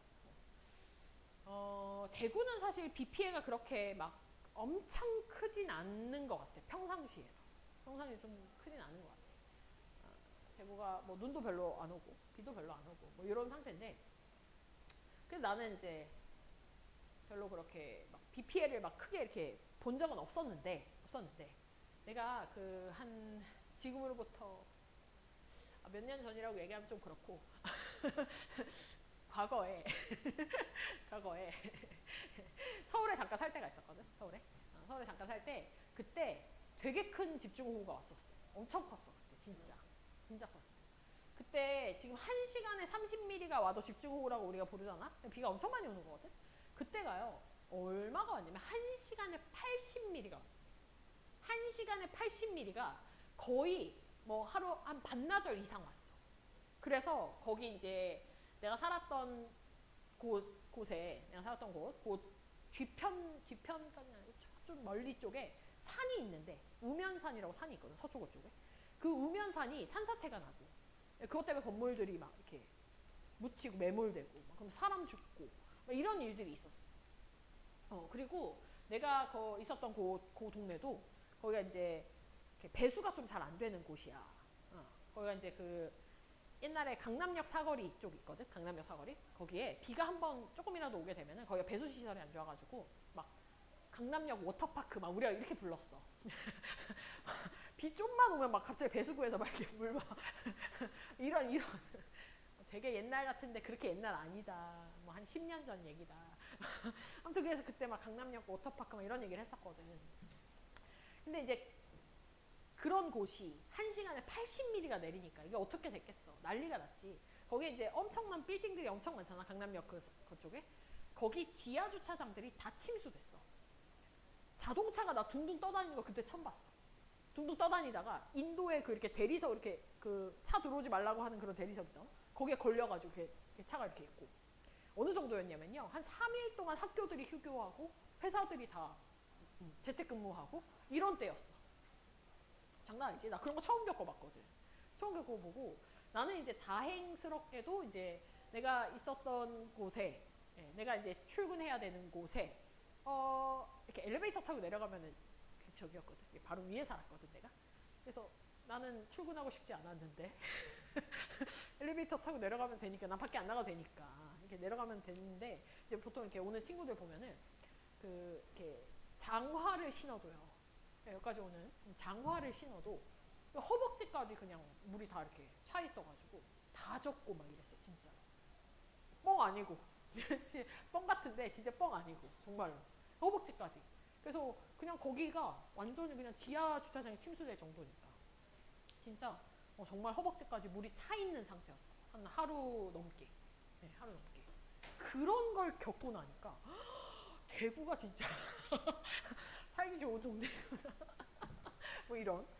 그때 이후로 그 강남역 거기가 싹 다 공사를 했어. 완전히. 그때 이제 막 사람도 좀 죽고 막 이러면서 거기가 배수가 너무 안 되니까 강남역 그 지하상가 이쪽이 좀 약간 옛날 지하상가 같은 그런 느낌이 좀 있었거든. 근데 거기 공사 완전히 싹 다 해가지고 지금은 강남역 지하상가 되게 좋지. 되게 잘 해놨지. 근데 그게 이제 한번 갈아엎은 거야. 배수 다 갈아엎고 막 이런. 또 비 올까 봐. 그랬던 때가 이제 내가 이제 그 집중호우를 겪은 충격적이었던, 굉장히 충격적이었던 그런 때가 이제 있었다. 그 뒤로는 이제 그렇게 심했던 적은 없었던 것 같긴 한데 얼마 전에도 또 집중호우가 또 서울에 좀 있긴 있었었거든. 있긴 있었었어. 내가 되게 신기했던 게 뭐였냐면은 그 당시에 그 집중호우 그 10년 전 그 당시에 그 빌딩 건물들 중에서 유일하게 지하 주차장이 침수가 안 됐던 건물이 딱 하나가 있었어. 그게 이제 지하 주차장이 보통 이렇게 주차 타워식으로 이렇게 되어져 있잖아, 많이 그쪽은 그렇게 되어져 있는데, 그러면 이제 지하 주차장으로 들어가는 물을 막기 위한 차단 막 같은 게 있거든. 그 차단이 워낙에 너무 얕게 설정이 되어져 있어서 너무 철문 같은 건데 그 철문이 너무 얕어. 보통 이렇게 좀 낮게 설정을 하거든. 낮게 이렇게 설치를 하거든. 근데 이제 그 지역은 그 건물주가 선견 지명이 있었는지 엄청 높게 막 1m 되게 막 이렇게 만들어 놨었어. 그래가지고 그 건물만 침수가 안 됐어. 그랬었거든 그때. 근데 그래서 내가 그 건물이 어딘지 알잖아. 어딘지 아는데 이게 한 작년인가 재작년인가도 한번 그쪽에가 엄청 비가 온 적이 있었거든. 근데 그 일을 겪고 그 건물주가 더 높게 올린 거야, 이 차단막을. 진짜로. 그래서 그 몇 년 전에 집중호우 왔을 때도 거기가 피해가 없었어, 그 건물이. 그래서 뉴스에 나와서 그 아저씨가 인터뷰를 하더라고, 그 건물 앞에서. 그래서 내가 저 건물 봤던, 진짜 성경지에 완전 현명하신 분 막 이러면서 봤던. 아무튼 그랬어. 아무튼 그래서 비가 그쪽이 좀 약간 원래 그 동네 쪽 이제 그 동네 쪽이 원래 또 약간 좀 배수에 약한 지역이긴 했는데 여전히 그런 거 봐, 여전히. 아무튼 그랬다. 그런 일들을 겪었다. 내가 이렇게 얘기한 이유는 뭐냐? 집중호우의 기준을 외워라. 1시간에 30이고 하루에 80입니다. 됐죠? 그리고 하루에 연 강수량이 10%가 내리면 집중호우다. 집중호우 결국에는 강한 상승기류 나타나게 되면 저근형 구름 만들어지면서 뇌우랑 같이 내릴 수 있고요. 뇌우 나타나지 않아도 집중호우 나타날 수 있습니다. 됐죠? 넘어갑니다. 자, 이런 집중호우 나타나면서 뇌우 나타나면서 같이 나타날 수 있는 게 우박이라고 얘기했었지, 우박. 자, 우박은요 어떻게 만들어지냐면, 자, 일단 이 그림을 보면은 우리가 중위도에 살잖아, 온대 지역에 살잖아. 그러다 보니까 이 지면에서부터 위로 올라가게 되면은 영하를 어찌됐건 간에 무조건 겪게 돼. 높은 곳에 올라가게 되면 영하가 나오게 되는데, 원래 상승기를 타고 올라가게 되면서 구름을 만들게 되면 구름 안에 뭐가 있냐면 물방울들. 그러니까 구름 자체가 결국 물방울들의 모임이거든. 이 물방울들이 있는데 이 물방울들이 이제 거기서 증발을 해서 수증기가 돼버려. 자, 근데 그 수증기가 이 영하를 넘어가게 되면 여기가 이제 완전 마이너스가 되는 거거든. 여기에 뭐가 있냐면 얼음 알갱이들이 이렇게 군데군데 있습니다. 그 얼음 알갱이에 여기서 증발한 수증기들이 들러붙는 거야. 네? 그러면서 수증기가 얼음으로 바뀌어 승화가 일어나거든. 그럼 얼음 알갱이가 더 커지겠지, 그지? 그게 사실은 눈이야. 그게 내리면 우리 그렇게 손에 이렇게 탁눈 내리겠지, 그지? 바로 녹는 그런 되게 작은 눈. 그런 게 이제 원래 눈 내리는 원리야. 근데 우박은요, 그렇게 수증기들이 얼음에 들러붙어서 눈이 됐어. 그게 내려야 되는데 다시 상승해서 올라갑니다. 그럼 거기에 또 수증기 붙겠지? 그럼 얼음 더 커졌겠지, 그지? 내려갈라 하는데 또 상승해서 올라가. 또 들러붙겠지? 커지고 해서 1cm 미만이긴 합니다. 그래도 눈에 비하면 엄청 큰 거야. 얼음 알갱이의 형태로 우두두두두 떨어지는 게 그게 우박이야. 그럼 얘는 왜 나타나느냐? 상승과 하강을 반복을 하면서 크기가 커지는. 되니? 이 상승이 있기 때문에 우박이 만들어질 수 있다. 이제 이렇게 얘기를 합니다. 일단 이런 우박이 그럼 잘 만들어지는 계절이 언제냐, 이제 이런 문제들이 좀 나오는데요. 여기 우박의 발생 시기가 나옵니다. 보통 뭐 초여름이나 가을이다 이렇게 이제 얘기를 해. 우박이 여름에 안 생기고요. 사실 겨울에도 우박은 잘 안 생깁니다. 여름에 안 생기는 거는 어느 정도 이해가 가지? 너무 더우니까, 그지? 이렇게 만들어졌다고 하더라도 사실 여름은 상승기류가 되게 강하기 때문에 위에서 만들어지긴 되게 잘 만들어지거든? 만들어지는데 문제는 내리면서 녹는 거야, 다. 됐지? 그러니까 얘는 기온이 되게 높아가지고 우박이 잘 생성되지 않아요. 우박이 발생하지 않습니다. 근데 겨울은 오히려 우박이 내릴 것 같은데 왜 우박이 내리지 않냐면 겨울은요 상승기류가 너무 약해요. 찬 공기들이 많다 보니까 가열이 잘 안 돼서 상승기류가 약하니까 우박이 잘 안 생깁니다. 됐나요? 그래서 오히려 어중간한 초여름이나 가을 정도에는 적당한 상승기류와 적당한 기온 때문에 오히려 우박이 내릴 수 있는 가능성이 높다. 됐지? 넘어갑니다. 강풍. 강풍도 이제 주요 악기상 중에 하나인데요. 바람이 부는 건 우리가 평균으로 잡을 건데 10분 정도의 바람을 갖다가 계속 재는 거야. 그리고 평균을 내. 그게 14m/s 이상이면 강풍으로 봅니다. 됐나요? 14m/s 이상이면 강풍주의보 나가는 거고 그거보다 더 이제 20 넘어가게 되면 강풍특보 내리는 거고. 되나요? 그래서 평균을 봤을 때 14 이상인 경우에 그렇고 보통 이런 바람이 세게 부는 경우는 겨울이죠, 겨울. 겨울철 시베리아 고기압, 한랭 건조한 그 시베리아 고기압의 영향을 크게 받았을 때 이렇게 바람이 세게 불 수 있다. 되나요? 네. 이렇게 얘기를 할 수 있습니다. 네. 나머지 피해나 대책은 읽어보면 될 것 같습니다. 자, 넘어갑니다. 자, 폭설과 황사인데요. 얘들아, 이 폭설은 우리가 지난 시간에 얘기를 좀 잠깐 했습니다. 서해안 폭설 혹시 기억하니? 기단의 변질. 기단의 변질. 자, 기단의 변질을 우리가 두 개를 배웠거든. 지난 시간에. 저기요, 채 일주일밖에 되지 않았습니다. 기억하나요? 기억해? 기억해? 얘기 좀 한번 해볼까 그러면? 자, 시베리아 기단이 고기압 시베리아. 시베리아 기단의 원래 성질이 어때? 원래 공기. 그렇지. 한랭하고 건조한 형태야. 그지? 이 한랭 건조한 바람이 이 공기들이 따뜻한 서해 바다를 지납니다.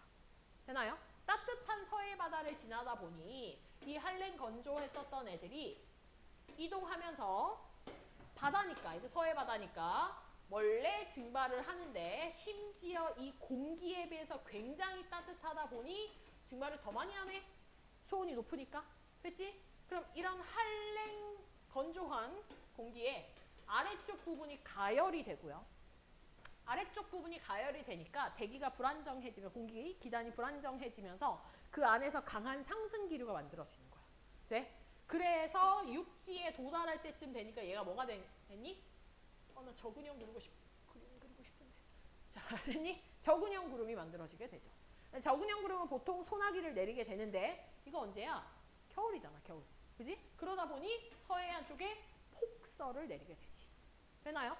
그래서 이 폭설이 우리가 느끼기에는 주요 악기상으로 나타날 수 있는, 매년 나타날 수 있는 형태고, 얘들아 여기 지금 위성 영상을 보게 되면요. 약간 커튼 쳐진 것 같지 않니? 그지? 네. 얘들아 이 위성 영상이 나왔으면 이거 무조건 서해안 폭설입니다. 되니? 시베리아 기단의 변질 때문에 나타난 폭설이라고 하는 주요 악기상이라는 거를 기억을 해두면 됩니다. 항상 이 그림을 쓰더라고. 네? 아니 이것도 지금 흑백이잖아요? 이 정도 나올 수 있잖아요? 네, 이 정도 나올 수 있습니다. 되나요? 여기 확실하게 지금 서해안 쪽에 커튼 쳐진 것 같은 허연 구름들이 보이지? 네, 이 구름들이 이제 눈을 쏟아내는 구름들인 거예요. 되나요? 지금 여기에 우리나라가 표시가 되어져 있길, 네, 뭐 이렇게 표시가 되어져 있습니다. 되나요? 확실하게 보이는 건 서해안 쪽에는 폭설이 굉장히 많이 내리는데 이 동해안 쪽에는 폭설이 오히려 거의 없어. 맞지? 동해안 쪽엔 눈이 안 내리죠. 서해안 쪽에 눈이 내리지. 왜냐하면 영향을 받는 게 이 시베리아에서 오는 요 기단 때문에 영향받은 거기 때문에. 됐니? 그래서 이거는 모든 내용이요. 결국 다 아까 그 지난 시간에 배웠던 그 시베리아 기단의 변질의 내용과 완전히 똑같습니다. 됐지? 됐지? 오케이. 넘어가겠습니다. 황사입니다. 마지막 황사. 황사는 좀 중요하다 했었지, 그치? 응. 황사는요, 모래먼지고요. 그 모래먼지가 일단 만들어지는 곳이 어디냐? 중국 쪽에. 그지? 예, 중국 쪽에 있는 이런 사막과 고원들에서 나타나게 됩니다. 얘들아, 이렇게 모래먼지를 발생시키는 지역을 뭐라고 부르냐면은 발원지라는 표현을 씁니다. 먼지가 발생하는 지역, 발원지. 근데 이 발원지에서 어떤 기압이 형성이 됐을 때 우리가 피해를 좀 많이 받냐면 이 발원지에서 저기압이 형성이 됐을 때 우리나라가 피해를 받을 확률이 커. 자, 왜냐면 저기압이라고 하는 거는 상승 기류를 나타낼 거 아니야, 그지? 자, 보통 겨울이 지나고 난 다음에 봄이 좀 됐을 때요. 이런 사막이나 고원들 같은 경우도 겨울 사이에 좀 얼었다가 얘들이 녹게 돼. 녹게 되는 과정에서 모래먼지가 발생하게 되고 그 모래먼지가 저기압이 형성되는 곳에서 상승기류를 타고 위로 올라가게 됩니다. 상층으로. 됐지? 그러면 이 중국이나 우리나라는 다 편서풍 영향대에 있기 때문에 이 편서풍에 의해서 특히 이 상층의 편서풍에 의해 가지고 여기 네, 우리나라 쪽으로 이동을 하게 됩니다. 됐나요? 상층의 편서풍 타고 이동을 하는 거야. 이동을 해가지고 하필이면 우리나라에 고기압이 형성이 됐다. 고기압이 형성이 됐다. 그럼 고기압은 하강기류지. 그러니까 모래먼지가 폭삭. 우리나라 피해받는 거야. 이해가? 그러니까 가장 최악의 상황은 발원지가 저기압이고 피해를 받는 지역이 고기압일 때가 가장 최악이에요. 만약에 발원지에서 저기압을 탔거든? 근데 우리나라에 고기압이 형성되지 않아. 그러면 우리나라는 피해는 좀 덜해. 그냥 쭉 가서 바다에 폭삭하면 되니까. 그렇죠? 근데 보통의 경우는 네, 하강기류가 만들어질 확률이 좀 있기 때문에 봄이니까 있기 때문에 이동성 고기압에 의해 가지고 우리나라가 피해를 받는 형태들이 좀 많다. 봄에. 됐나요? 이게 황사입니다. 황사. 됐죠? 그래서 발원지와 우리나라에서의 각각의 어떤 기압들이 형성되는가 이런 것들이 이제 시험에 좀 나올 수 있다라는 겁니다. 됐나요? 네, 이게 황사에 대한 내용 끝입니다. 됐지? 오케이. 자, 과제는요. 과제는 네, 101페이지까지 풀면 됩니다. 101페이지까지. 네, 101페이지까지 풀면 될 것 같고요. 오늘 배웠던 이 8강 내용들 중에서 사실 좀 더 중요한 파트는 태풍입니다. 태풍. 태풍이 훨씬 좀 중요하고요. 이 주요 학기상 파트 같은 경우에는 어렵진 않잖아? 좀 외워야 될 게 있는 거지, 그지? 네, 그래서 암기를 좀 해주고 그 다음에 문제 풀 때 태풍 중심으로 좀 이렇게 생각해서 풀면 되는데 일단 태풍 문제가요 쉽지 않을 겁니다. 조금 응용해야 되는 부분들이 좀 있을 거야. 최대한 한번 해보고, 알겠지? 해보고 그 다음에 옳지 않은 문제 옳게 다 고쳐가면서 풀어오면 될 것 같아요. 모르는 문제 다음 시간에 하면 되고. 됐지? 네, 여기까지 하도록 하겠습니다.